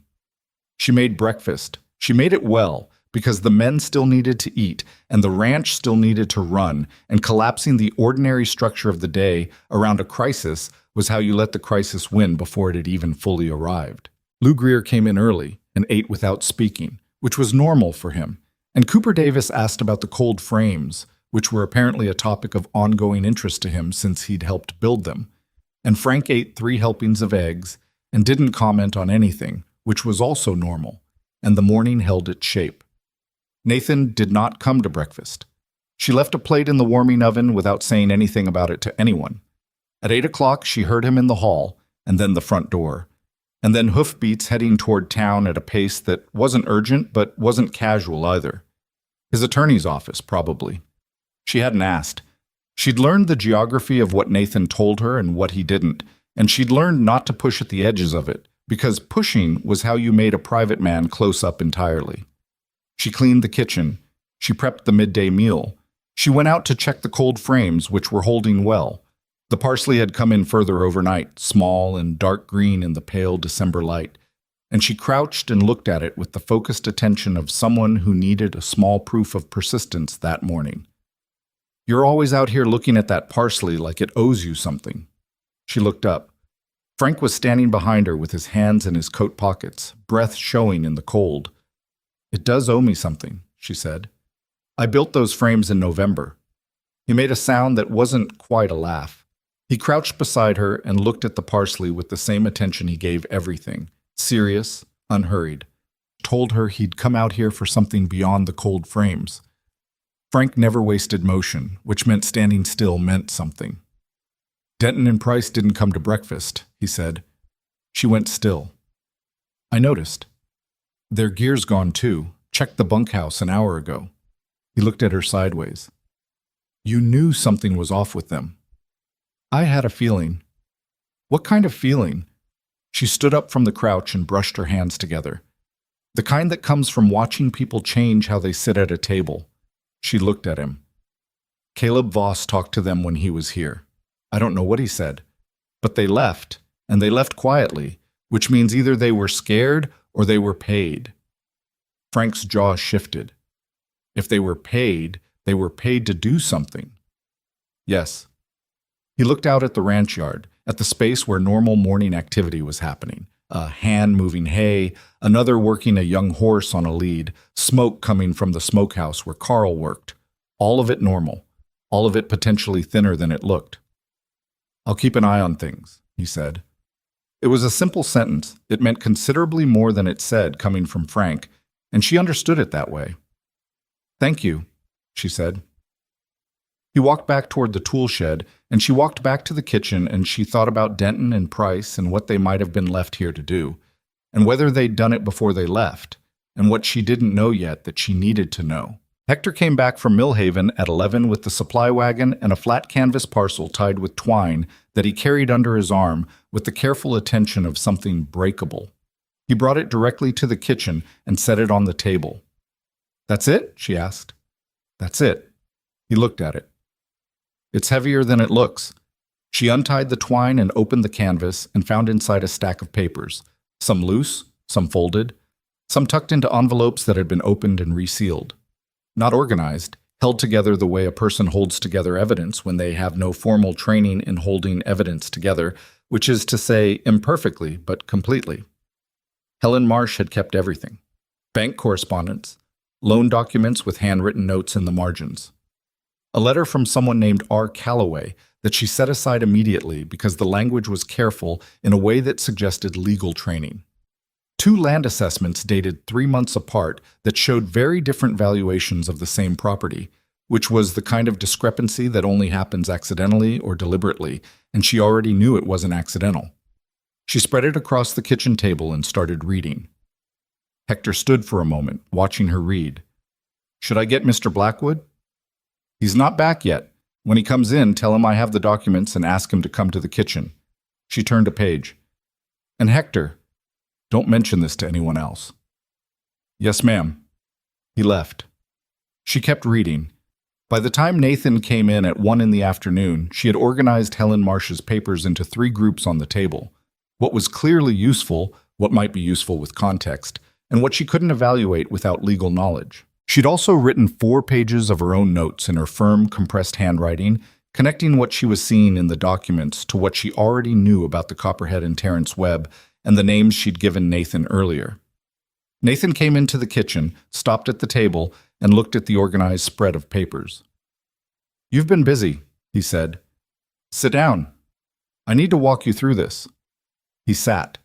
She stood across from him and talked him through it the way she organized a kitchen, methodically, from foundation to finish, not skipping steps because the steps mattered. The pattern across Helen Marsh's documents was this: Caleb Voss never appeared in any transaction directly. His name was on nothing. What appeared instead were two company names, Meridian Land Holdings and Western Territorial Trust, that showed up in different combinations depending on the deal, and which a person wouldn't know to connect unless they'd seen both of them and knew to look. Helen Marsh had seen both of them in her own paperwork without knowing they were connected. She'd just kept everything, every piece of paper, out of the stubborn fury of a woman who knew she'd been wronged and couldn't prove how. The connection was in a letter from R. Calloway, a lawyer, clearly, or someone with legal training, addressed to a property holding company that was a third name, one that appeared in a single document and nowhere else. That third name connected to Meridian in a deed transfer that was buried in the middle of a stack of what looked like routine filings. It was the kind of connection you'd never find unless you were looking for it, and you'd never be looking for it unless you already suspected something. Voss controls all three entities, Amelia said. Different names, different registrations, but he's the principal in all of them. He uses whichever one serves the specific transaction. Nathan looked at the documents. Can you prove that? Not by myself. Your attorney can, if he knows where to look now. The R. Calloway letter is the key.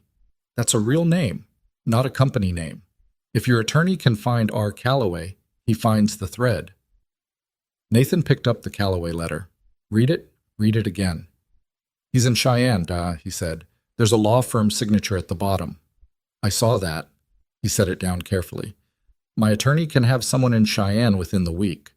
Then do it this week, she said, because the meeting Potts requested about the loan review is in 10 days and we need something in hand before that. Nathan looked at the date on the bank letter Hector had brought yesterday. 8 days. 8 days, she confirmed. And Denton and Price left this morning. Their gear is gone. He went still. Both of them. Frank checked the bunkhouse. They're gone. She watched him process this. Watched the way a careful man absorbs information that confirms a threat he was already tracking. He wasn't surprised. That was worse than surprise in some ways. It meant he'd already been accounting for the possibility, and it had happened anyway. They were Voss's people, he said. Not a question. Most likely. What I don't know is whether they did something before they left, or whether they were simply watching and reporting back. Reporting what? That we have the documents now. That you went to see your attorney this morning, that we know more than we knew a week ago. She sat down across from him. He knows we're building something. The question is whether he moves on the bank before we're ready. Nathan was quiet for a long moment. He had his hands flat on the table, looking at the documents, and she could see him thinking the way he thought, not fast, not reactive, but thorough, the way someone thinks when they know that a wrong move costs more than waiting. What would you do? He asked. He said it simply, as a real question, and she understood that it was the kind of question he didn't ask people easily. She thought about it honestly. I'd go to Potts first, she said, before he expects it. Don't wait for his meeting. Go to the bank this week, tomorrow if possible, and put the Calloway letter in front of him. Not as an accusation, as information. Let him understand that you know the shape of what Voss is doing and that you're not going to be managed. Potts is already compromised. Probably. But a compromised man given a chance to step back from a situation he's in over his head will often take it. He's not Voss. He's a small man who made a calculation and now needs to decide if the calculation is still worth it. She looked at Nathan. Show him that the calculation has changed. Nathan looked at the Calloway letter in his hand, looked at her.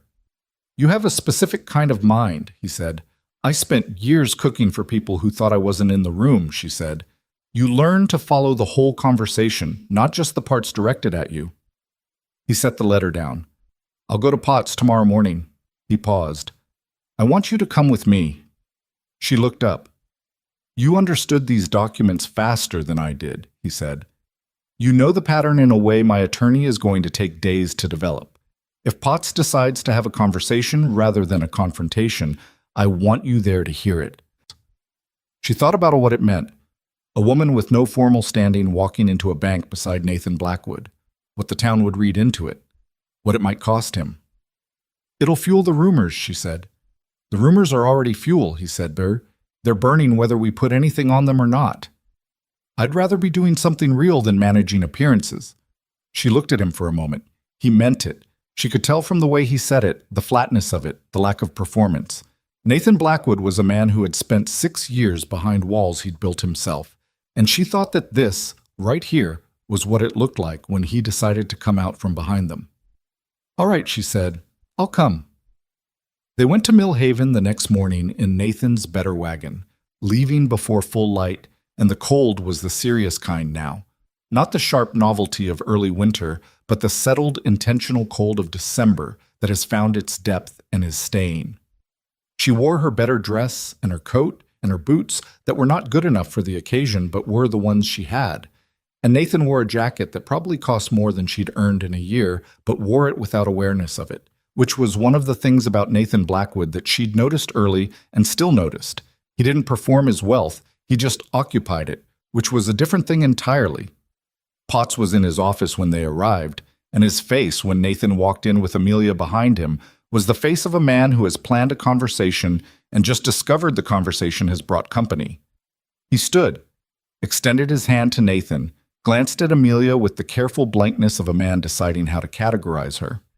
"Miss Rhodes," he said.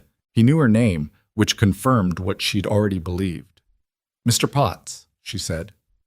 "She's here in an advisory capacity," Nathan said, and sat down, which left Potts the option of asking her to leave or accepting her presence, and asking her to leave would have required an explanation he probably didn't want to give.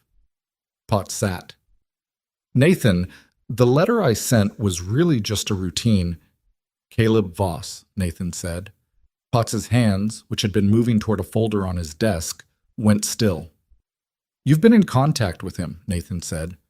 "I'm not asking you if that's true. I know it's true. What I want to understand is how deep in you are." The silence in that office had a specific weight. Amelia watched Potts the way she watched everything, without expression, just taking in the information of how a person looked when a comfortable lie suddenly had no room to land. "I don't know what you think about Gerald." Nathan's voice didn't rise. It almost never did, she'd come to understand, and that steadiness was the most effective thing about him in a confrontation. "I have documentation that connects Meridian Land Holdings and Western Territorial Trust to Caleb Voss personally. I have a lawyer in Cheyenne who is being contacted today. I have evidence from at least 2 previous transactions in which Voss used the same structure to acquire property from people who didn't understand what was being done to them." He paused. "I also have a meeting with the Territorial Banking Commissioner scheduled for next week, which I'll cancel if this conversation goes the way I'd prefer." Potts had gone a particular color, not red, not white, the specific gray of a man who has just discovered that the ground he thought he was standing on has been quietly replaced with something that won't hold. "I didn't know what he was going to—" Potts started. "What did he offer you?" Nathan asked. The question was blunt, and Potts flinched from it. He looked at the desk, looked at Nathan, looked briefly, involuntarily, at Amelia as if she might offer him something, which she didn't. "A percentage," he said finally, "of the acquisition value, if the deal went through." "Of my ranch," Nathan said. "Of the land purchase, yes." "And what did he ask you to do for that percentage?" Potts looked like a man trying to make a small thing sound smaller than it was. "Call the review meeting, create some pressure on the operational accounts, make it look like the loans were under scrutiny. Create conditions where I might be more receptive to selling." He said it would be a fair offer. "Gerald." Nathan's voice was very quiet now. "Stop." Potts stopped. Nathan sat forward. "Here is what is going to happen. You are going to cancel the review meeting. You are going to put it in writing today that the Blackwood Ranch accounts are in good standing with no outstanding concerns. And you are going to have no further contact with Caleb Voss about any matter that involves me or my property." Potts looked at the desk again. "And if I do that, then I have no reason to take what I know to the commissioner." The silence stretched. Amelia sat still and watched Gerald Potts do the arithmetic of his situation, which was not complicated arithmetic, but was the kind a person resists doing because the answer is unpleasant. He was not a villain. She could see that clearly. He was a small man who had made a greedy calculation and was now trapped between the consequences of the thing he'd done and the consequences of what he'd have to do to get out of it. She felt something that wasn't quite pity and wasn't quite contempt. Something tired and human that didn't have a clean name. "All right," Potts said. He didn't look up. "In writing," Nathan said. "Before we leave." Potts wrote it. His hand was not steady, and the letter was not elegant, but it was specific and it was signed, and Nathan folded it and put it in his coat pocket and stood. At the door, Nathan stopped, turned back. "Gerald, the woman you were spreading rumors about." He didn't gesture toward Amelia, didn't need to. "She found the documents that are going to end Caleb Voss's operation in this territory. Might want to think about what kind of judgment that reflects." He went out. Amelia followed. On the street outside, the December cold hit, and she breathed it in deliberately, all the way down. Nathan walked to the wagon, and she walked beside him, and neither of them said anything for a moment. "That was well done," she said finally. "It's not done yet," he said. He helped her up into the wagon, which he hadn't done on the way here, and she noticed but didn't remark on it. Voss is still out there.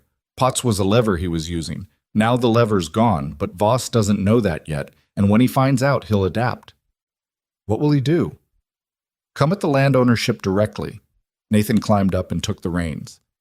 He filed an inquiry with the Territorial Land Office last week. My attorney found it yesterday. She turned to look at him. What kind of inquiry? A title challenge. He's claiming a surveying discrepancy in the original deed. Says the eastern boundary was drawn wrong 40 years ago. She thought about this. Is there anything to it? My attorney says no, but a title challenge doesn't have to have merit to cause damage. It creates uncertainty. Banks don't lend against uncertain title. Buyers don't buy. It ties things up. He kept his eyes on the road. It's the same move he always makes, not the direct attack, but the environment that makes the direct attack unnecessary. How do you fight a title challenge? Original survey documents, 40-year-old maps, witness testimony from people who know the history of the land. He paused. My foreman before Eli, man named Walt Greer, he was there when my father resurveyed the east section in 1861.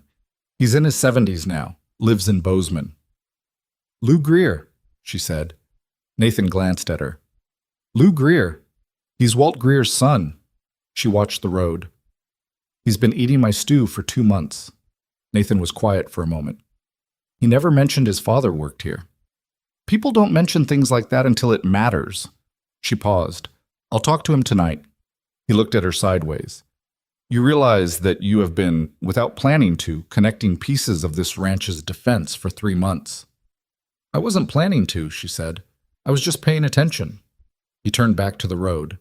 The horses pulled steadily through the cold, and the sky was the particular flat white of a winter sky that hasn't decided yet whether to give snow, and the land on either side lay quiet and enormous and pale with frost.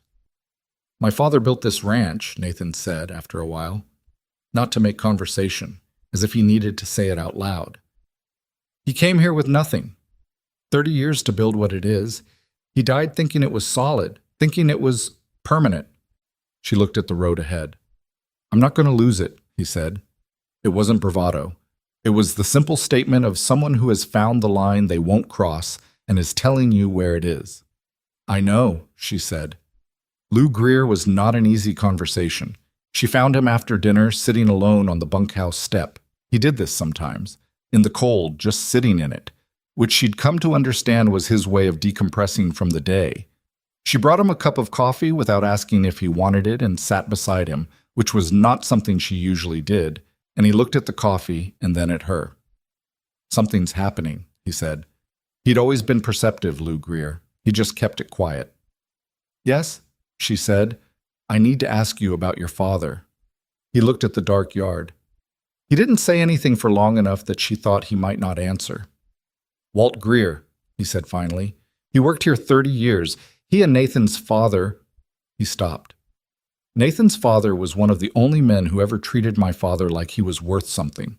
Foreman position, good wages, his name on the work he did. My father talked about this ranch until the day he died. She looked at her hands. We need your father's testimony about a survey he witnessed in 1861, about the east boundary. Lou was quiet. There's a title challenge, she said. Someone is trying to use a surveying discrepancy to cloud the ownership. If Walt Greer was there, he was there, Lou said. He told me about it. He was one of the witnesses when Nathan's father had the east section resurveyed. He signed the survey map. He looked at her. Is that enough? If we can reach him. If he's willing to make a statement. Lou set his coffee down on the step. He looked at the dark for another moment. Then he stood up. I'll write to him tonight, he said. He'll do it. He'd do anything for this ranch. He paused. Is he going to be all right? I think so, she said. We're working on it. He nodded once, the way men nod when they're accepting something they didn't ask for, but will carry. He picked up his coffee and went inside. Frank was waiting near the kitchen door when she came back. He'd been waiting in the way he waited for things, patiently, without announcement. Denton contacted Ed Marsh's bunkmate today, Frank said. Sent a message with the supply rider, trying to find out what's going on with the documents. She felt the cold stone again. He's reporting back to Voss. Yes. Frank's expression was very flat. I handled it. She looked at him. How? The supply rider won't be carrying messages for Denton anymore. He said it simply. I know that man. He owed me a conversation and I had it. She nodded. Thank you. He started to go, stopped, turned back with the look of a man who has something else and isn't sure of its welcome. Miss Rhodes, I want you to know that these men, the ones who've been here a while, Frank gestured vaguely toward the bunkhouse. We know what you've done here. We know what this ranch was before you came and what it is now. Whatever's coming, we're not going to stand aside and watch. She looked at him for a moment. I know, she said. He nodded and walked away. She stood in the cold outside the kitchen door for a long minute, alone, and thought about Caleb Voss somewhere in this territory with his notebook, and his patience, and his 3 company names, and his plan, and she thought about the things that were now arranged against him that he didn't know about. Lou Greer writing to his father tonight, Nathan's attorney in contact with Cheyenne, the Calloway letter, Helen Marsh's documents organized on a kitchen table, Potts's written statement in Nathan's coat pocket. And she thought about Frank's face when he said, We're not going to stand aside. Caleb Voss was a man who understood people the way a hunter understands animals, their patterns, their weaknesses, the angles of their fear.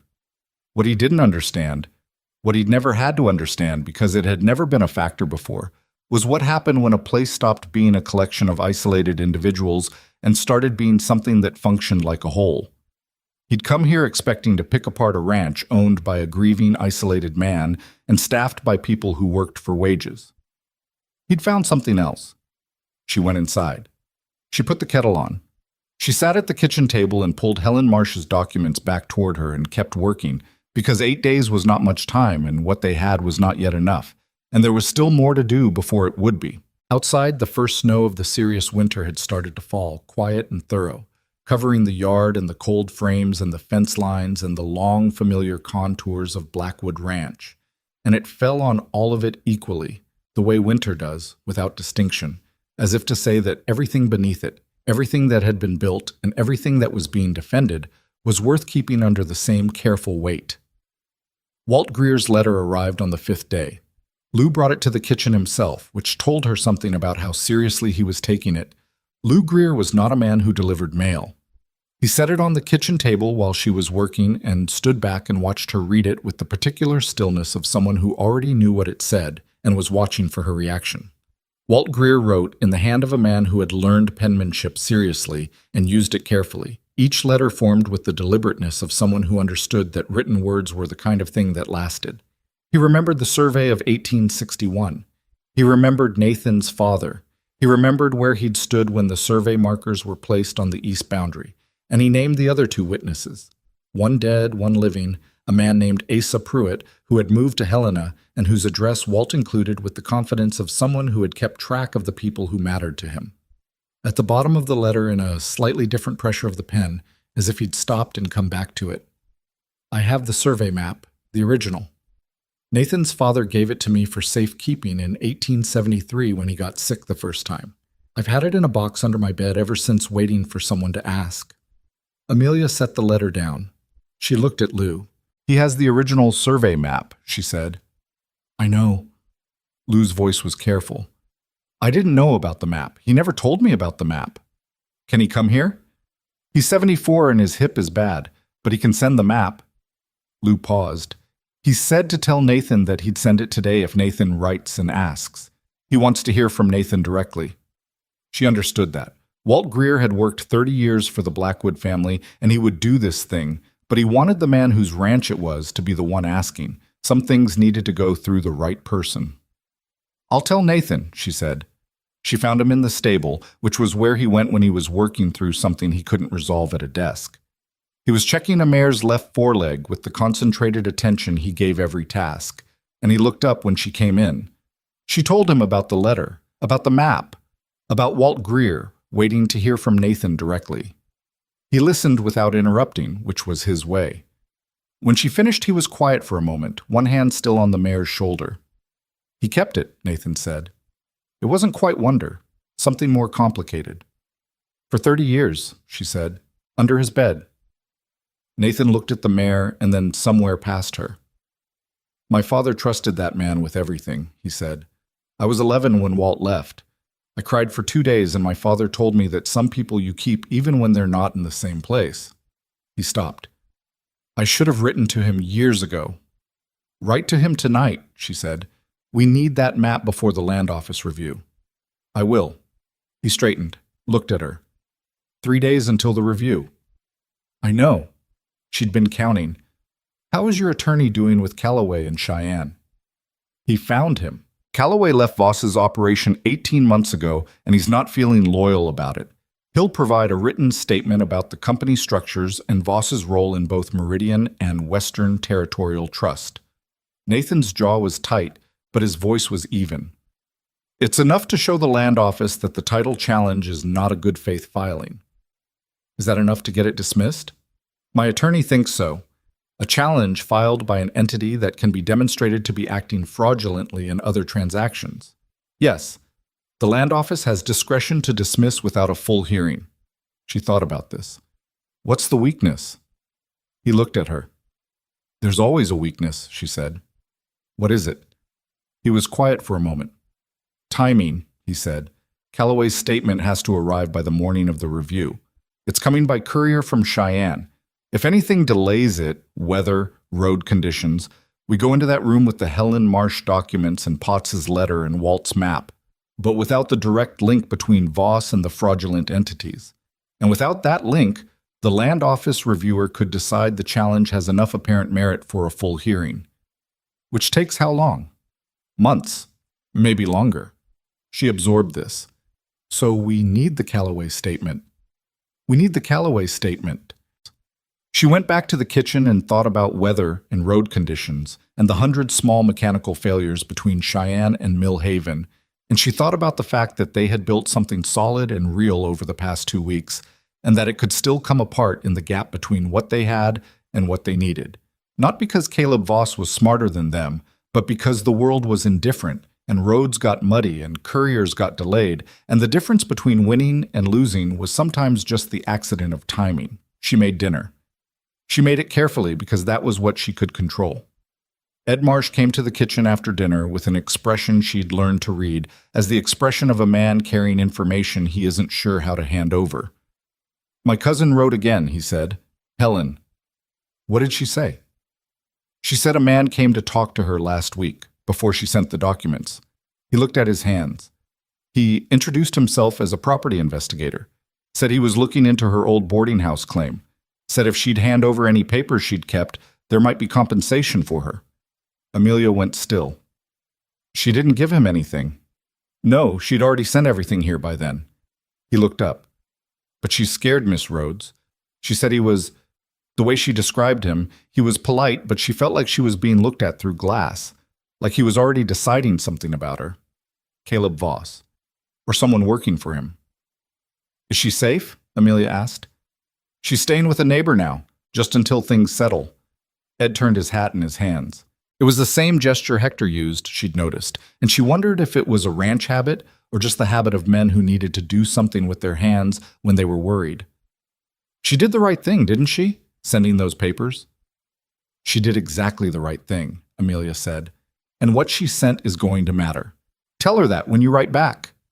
He nodded and went out, and she stood at the kitchen window looking at the dark for a minute and thought about Helen Marsh and Billings, staying at a neighbor's house with the particular mixture of fear and defiance that comes from having finally done the thing you've been afraid to do and finding out the world noticed. She thought, that woman has been carrying this for 5 years. 5 years of knowing something wrong happened to her and having no one who could use it. 5 years of keeping papers in a box under her bed, just like Walt Greer kept a survey map under his. The parallel of it struck her as something.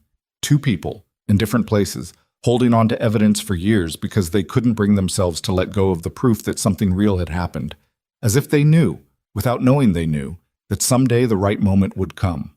The right moment required someone to be paying attention when it arrived. She turned back to the stove and finished cleaning up and went to bed and lay in the dark and let herself be afraid, just for the duration of the dark, because being afraid was honest and she'd learned that pretending fear away was just another kind of lying to yourself. She was afraid the Callaway statement wouldn't arrive in time.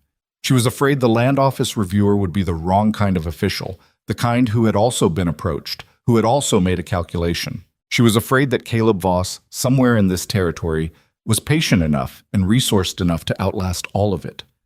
Then she breathed in and breathed out and thought about the parsley and the cold frames coming in, slow and real, against a November that hadn't wanted to let it, and she went to sleep. The morning of the Land Office review arrived with the particular cruelty of important days, which is to say it arrived looking exactly like every other morning. Gray light, cold, the fire needing to be built, the coffee needing to be made, the ordinary machinery of the day, indifferent to what was at stake inside it.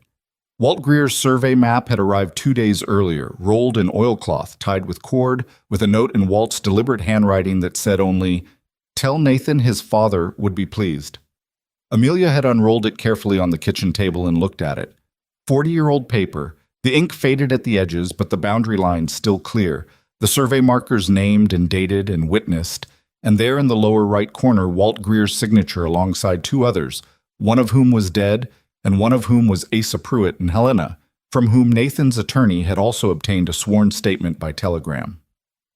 The Callaway courier had not arrived. Nathan came to breakfast at 5:30, and she could see from the way he moved that he hadn't slept well. He ate without tasting it, which she noticed because she always noticed, and he drank 2 cups of coffee and looked at the wall. "The review is at 10, he said. "I know. We go with what we have." "Yes." She sat down across from him, which she did now without thinking, which itself was a change from 3 months ago.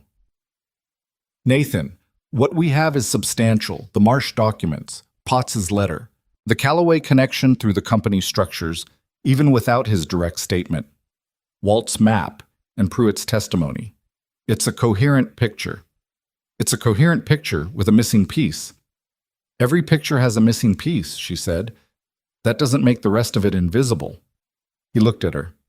He had the look of a man who was managing something carefully and didn't want to talk about what it was costing him. "If I lose the land," he started. "You're not going to lose the land." "But if I do," he set his cup down. "I want you to know that what you've done here, what you built in this place, that doesn't go away regardless of what happens this morning. These men, the way this ranch feels now compared to how it felt before you came." He stopped, looked at the table. "Clara would have liked you," he said. "She would have recognized what you did here immediately. It was the same thing she did, just she never had to fight anyone for it." Amelia sat with that for a moment. It was the most he'd ever said to her in one sequence, and he'd said it looking at the table, which was the only way a man like Nathan Blackwood could say something like that without it costing him more than he could afford at 5:30 in the morning before a hard day. "Go get dressed," she said. "We need to leave by 8. He almost smiled, didn't quite. Stood up, picked up his cup, put it in the basin, stopped at the kitchen door. "Thank you," he said, "for not treating that like it was more than it was." "I know what it was," she said. "Go." He went. She sat alone at the kitchen table for a few minutes after he left and let herself feel what she felt about that, which was complicated and real and not something she was going to do anything about today, because today required focus and clarity and the specific kind of steady that comes from putting what matters into its right place and keeping it there. Then she got up and got dressed in her best dress, which was the same dress she'd worn to the bank, and she put on her coat and her insufficient boots, and she was in the kitchen at 7:45 when Hector knocked and came in with an expression she'd never seen on him before. He was holding an envelope. "Courier just came in," he said. His voice was odd. "From Cheyenne." She took the envelope. Her hands were steady, which surprised her. She opened it. Robert Calloway's statement was 4 pages, written with the precision of a man who had spent years in legal work and knew exactly how to structure information for maximum clarity. He named Caleb Voss by name. He named Meridian Land Holdings and Western Territorial Trust, and the third entity, the one that connected them. And he described his own role in establishing those entities and his reasons for leaving Voss's operation, which were stated plainly and without apparent self-pity. He had not understood initially what the structures were being used for, and when he understood it, he had left. At the end of the statement, in language that was clearly his own rather than his legal trainings, "I have watched this man take things from people who couldn't afford to lose them for 11 years. I am not able to undo what I helped build. I can only say what I know, completely and on record, to anyone who needs to hear it." She read it twice. Then she went to Nathan's door and knocked. He opened it immediately, already in his jacket, and she handed him the statement without preamble. She watched him read. She watched his face change. Not dramatically, not the way people's faces change in stories, but in the small, compressed way of a man who has been holding something braced for several days and has just been allowed to put some of the weight down. "It came," he said. "It came," she said. "Let's go." The Millhaven Land Office was a single-story building on the east end of the main street, newer than most of the buildings around it, with a territorial seal above the door that someone had painted carefully and which had been fading for about 3 years.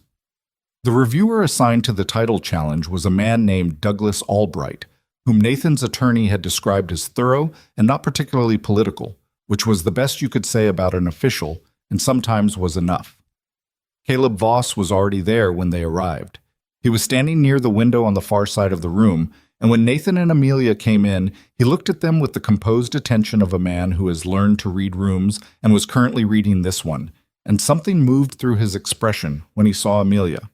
Something that wasn't surprise exactly, but was adjacent to it, the small recalibration of a man who had not expected a particular piece to show up on the board. He nodded at Nathan. "Blackwood." "Voss," Nathan said, and that was the full extent of their greeting, and the room understood it. Nathan's attorney, a compact, serious man named Garrett, was already at the table with his own files, and Douglas Albright sat at the head of the table with the look of a man who had seen contentious reviews before and had a system for getting through them. "We're here to review the title challenge filed by Meridian Land Holdings against the Blackwood Ranch Eastern Boundary Survey," Albright said. He looked at the room without apparent preference. "Mr. Voss, as the challenging party, you'll present first." Voss presented well. She had expected him to, and he did. Clear, organized, the surveying discrepancy laid out with technical precision that suggested he'd had professional help preparing it, which he had. The argument was not stupid. There was an apparent inconsistency between 2 territorial survey records from different years, one suggesting the boundary sat 40 feet east of where Nathan's deed placed it, and 40 feet on 40,000 acres was not a trivial amount of land. He was precise. He was calm.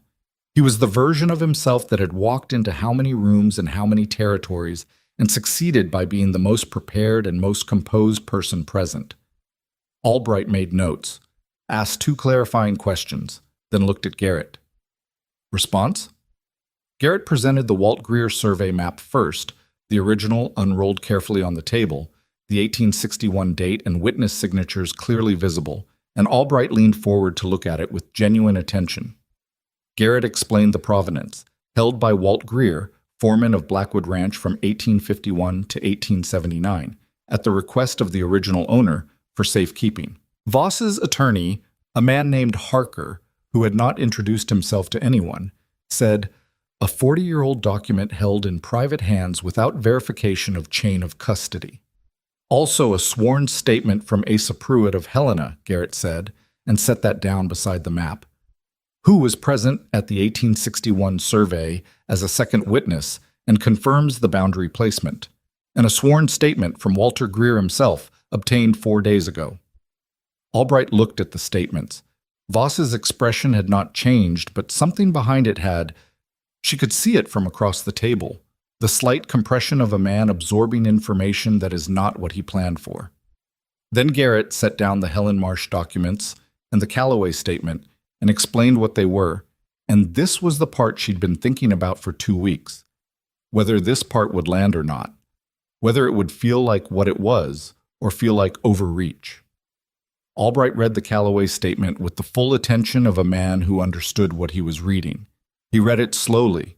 He read certain sections twice. This is a statement from a former associate of the challenging party, he said, describing the corporate structures used by the challenging party in previous land acquisition schemes. It is, Garrett said, and the company that filed this title challenge, Meridian Land Holdings, is one of the 3 entities described by Mr. Calloway, Garrett said. The connection is direct. Harker said, this is a smear of my client's business history that has nothing to do with the merits of a legitimate survey discrepancy. The merits of the survey discrepancy, Garrett said, in the particular tone of a man who has been waiting to say something and is saying it at exactly the right moment, are addressed by a survey map drawn in 1861, witnessed by 3 men, and confirmed by 2 of those witnesses in sworn statements this week. The survey discrepancy identified by Meridian Land Holdings relies on a territorial record from 1849, which predates the 1861 resurvey, and which the resurvey supersedes by operation of standard territorial practice. He looked at Albright. The challenge has no valid foundation. It relies on an obsolete record and was filed by a company that is demonstrably part of a pattern of fraudulent land acquisition. The room was very quiet. Voss said, from across the table, in a voice that was still almost perfectly composed, "This is a coordinated attack on a legitimate business inquiry by a landholder who doesn't want scrutiny of—" Mr. Voss. Albright looked at him over the papers. "I'm going to stop you there." He stopped. Albright looked at the documents for a long moment. He looked at the Calloway statement. He looked at the survey map. He looked at Nathan. And then, and this was the moment she'd remember, he looked at Amelia, who was sitting to Nathan's left, and who had not said a single word during the entire presentation. "Ma'am," Albright said, "you assembled these documents?" "I organized them," she said. "Helen Marsh assembled them over 5 years. Walt Greer kept the map for 30. I just understood what they meant when I saw them." Albright nodded once, looked back at his papers. "The title challenge filed by Meridian Land Holdings against the Blackwood Ranch eastern boundary is dismissed," he said. "The survey of record is the 1861 map, confirmed by witness testimony. The boundary stands as registered." He looked up. "I'm also forwarding the Calloway statement and the related documentation to the Territorial Attorney General's office for review of potential fraudulent filing. Mr. Harker, your client will be notified." Harker said nothing. Voss said nothing. But she watched Caleb Voss across the table, and she saw the moment it fully arrived in him. Not the dismissal of the challenge, which he might have calculated for, but the Calloway statement going to the Attorney General, which was the thing that changed the geography of everything he'd built. You could walk away from a failed land deal. You could not walk away from a state investigation into the company structures you'd spent 11 years building. He looked across the table at Amelia, not at Nathan, and she understood why. He'd correctly identified her as the person who had understood what was happening and directed the defense, and he was looking at her the way a man looks at a mistake he made in the calculation. She held his gaze. She didn't say anything. There wasn't anything to say. He stood, buttoned his coat, said to no one in particular, "We'll review our options," which was the thing you said when you had no options left, but weren't ready to stop performing confidence, and he walked out with Harker, and the door closed behind him, and the sound of it closing was very ordinary and somehow final. Nathan let out a long breath. Garrett was already gathering documents. Albright was writing notes. Outside, through the window, the main street of Millhaven was doing whatever it always did on a December morning, indifferent to what had just happened inside. Nathan looked at her. "It's done," he said. "The land office part is done," she said. "The Attorney General investigation is starting." "Yes." He almost smiled. "You're not going to let me have even 30 seconds of relief, are you? You can have it on the ride home," she said. "I'll time it." He laughed. A real one, short, surprised out of him. The kind of laugh that happens when someone is caught off guard by something genuinely funny. She hadn't heard him laugh before. It suited him, the way things suit a person when they've been held back too long. Caleb Voss left Mill Haven within the week. She heard it from Hector, who heard it from the supply rider, who heard it from the man at the general store who noticed the black horse wasn't in the livery anymore, and the room at the boarding house had been vacated. He didn't make an announcement. He didn't explain. He simply was there and then was not, which was entirely consistent with how he'd operated everywhere else, arriving in the gap between what people noticed and what they could prove, and leaving before the accounting came due. The accounting came due anyway. The Territorial Attorney General's investigation was a slower thing than the Land Office review, the kind of thing that moved in official time rather than human time, but it moved. Nathan's attorney kept them informed. The 3 company entities were being examined. 2 other landowners in neighboring territories had come forward with similar experiences once the investigation became known, and R. Calloway was cooperating fully, which he'd said he would, and had. Whether Caleb Voss would face formal consequences was something she couldn't know, and she had learned over the course of 30-odd years of being alive that men with his particular combination of resources and patience and the willingness to stay just at the edge of what was provable were harder to finish than to stop. He was stopped here. That was real. The rest was in other hands. She made peace with that. Not all the way, not without some residual anger that she expected would be with her for a long time. But enough. Gerald Potts stayed in his position at the Savings and Loan and became, in the months following, the most careful and cooperative banker in the territory, which was not exactly justice, but was also not nothing. He crossed the street once to avoid Amelia when she was in town, which she noticed and didn't remark on, because some things you let be what they are. Helen Marsh got a letter from Nathan in January. She learned this from Ed, who got a letter from his cousin, thanking her for the documents and enclosing something that Ed described only as what she was owed, and which caused Helen Marsh to sit down in her kitchen and cry in the particular way of someone who has been waiting a long time for something and had almost stopped believing it was coming. Walt Greer received a letter too. Nathan wrote it himself, and she didn't read it, but she saw the letter arrive from Bozeman 3 weeks later and watched Nathan hold it in his office doorway for a moment before he went in and closed the door. The cold frames made it through the winter. She stood over them in February with her hands in her coat pockets and looked at what had survived. The parsley. Most of the time, the peppery herb she'd never successfully named but had propagated successfully from the original plant near the fence, and something that might be sage but might not be, which she'd know by spring. Frank had added the extra covering layer he'd offered in November, which had made the difference in 2 storms that should have ended the whole experiment. "Still looking at it like it owes you something," Frank said from behind her. Same line as before. It was becoming a thing between them.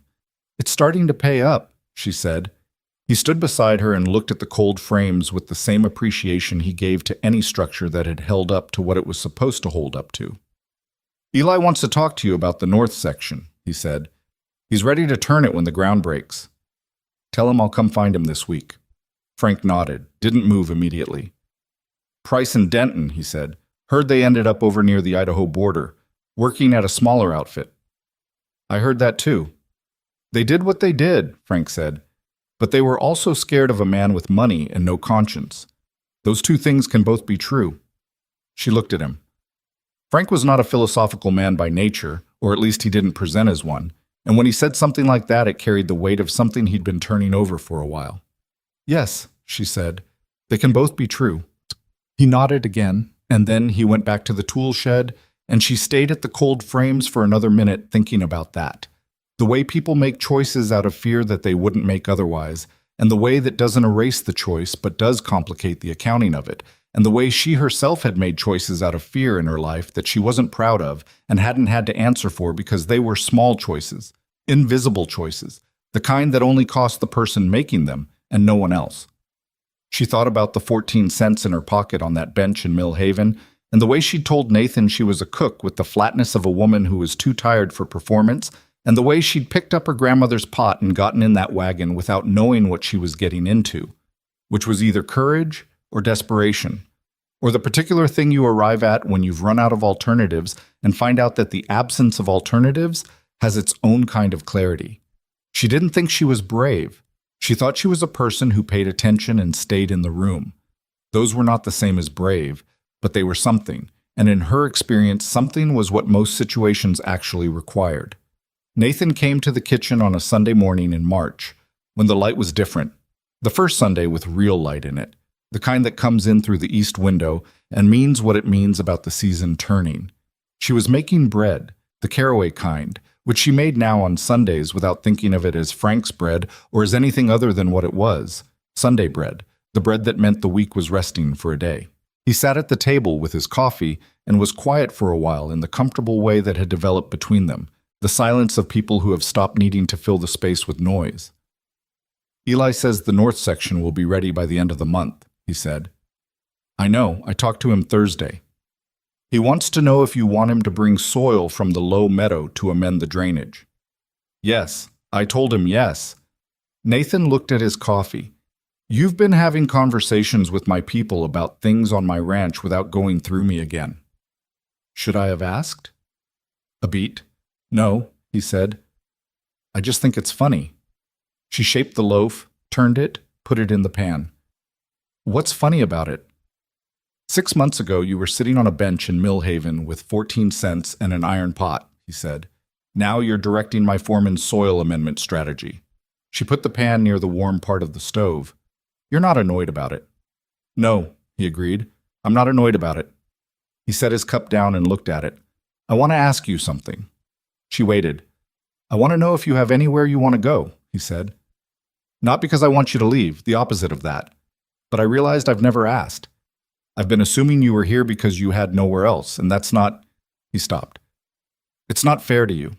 If you've been thinking about somewhere else, something else, you should know that what you've done here, the way this place runs now, you've earned more than a cook's wage in a small room. Whatever you need to go do what you want to do, I can help with that. She looked at him across the kitchen. The light was coming through the east window, and it was the good light, the March light, and Nathan Blackwood looked exactly like what he was. A man who was trying to do the right thing even when the right thing might cost him something he didn't want to lose. I'm not going anywhere, she said. He looked up. I know you're not asking me to, she said. I'm answering the actual question. I don't have somewhere I want to go. I have somewhere I want to stay. She turned back to check the bread. This is the first place in my adult life that I've... She stopped, chose words. I came here with nothing, and I built something here. Not built like... I didn't build the barns or the fences, but I built... She stopped again, because the thing she was trying to name was the thing she understood best through doing and worst through talking. I know what you built, Nathan said quietly. She nodded. Then you know why I'm not going anywhere. He was quiet for a moment. The kitchen held its sounds. The bread, the stove, the distant morning noise of the ranch coming to life outside. I've been thinking about something, he said. He said it in the tone he used for problems he'd been working privately, which was a serious tone. The ranch needs a proper manager, not just for the land, for the whole operation.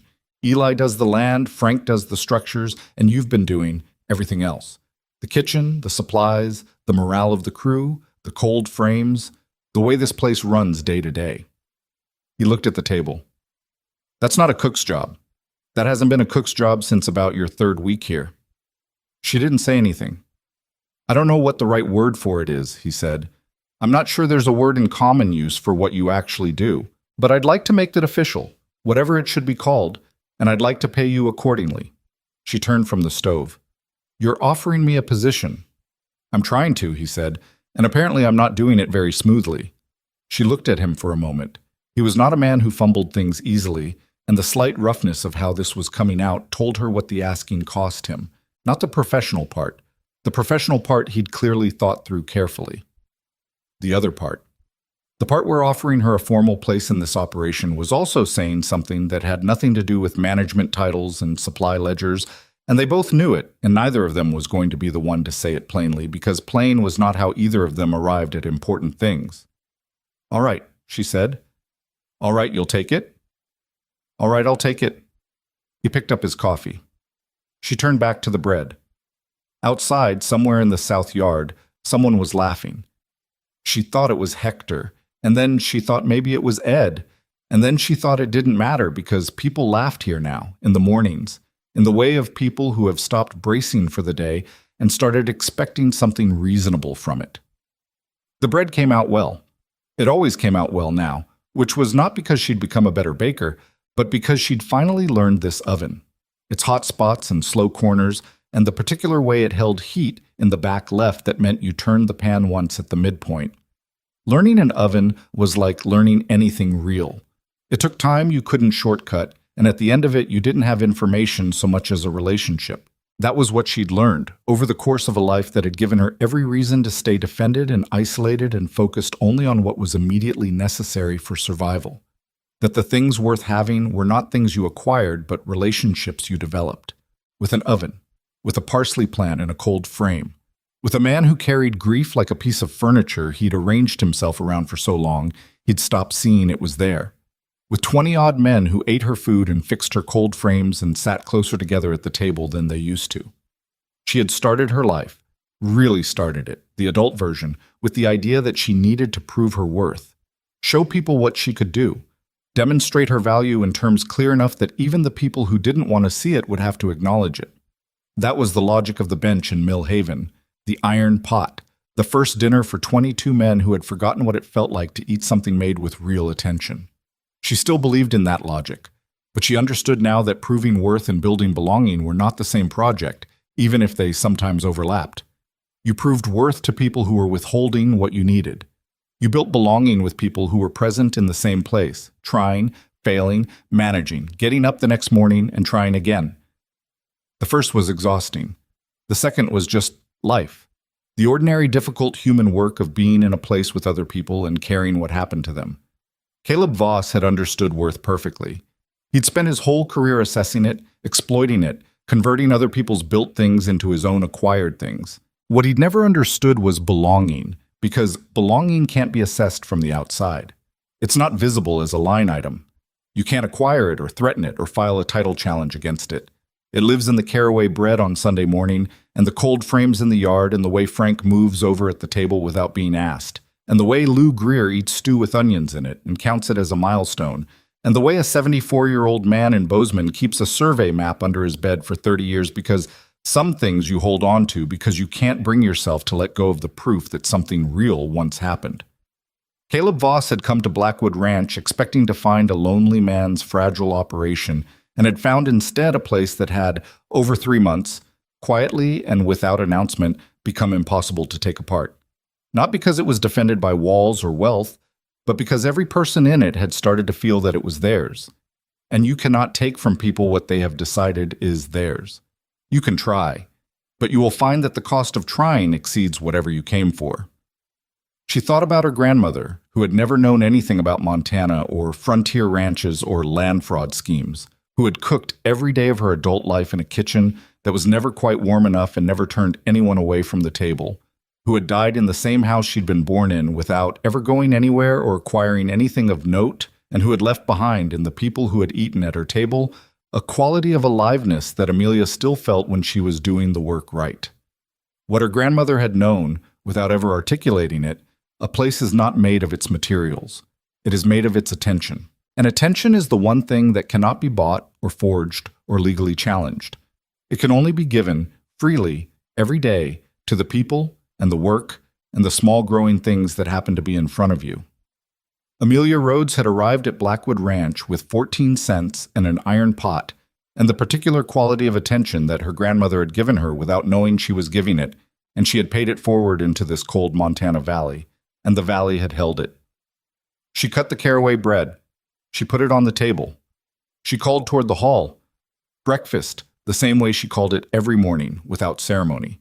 The sounds of the ranch coming in shifted and gathered and moved toward the kitchen, and the morning went on.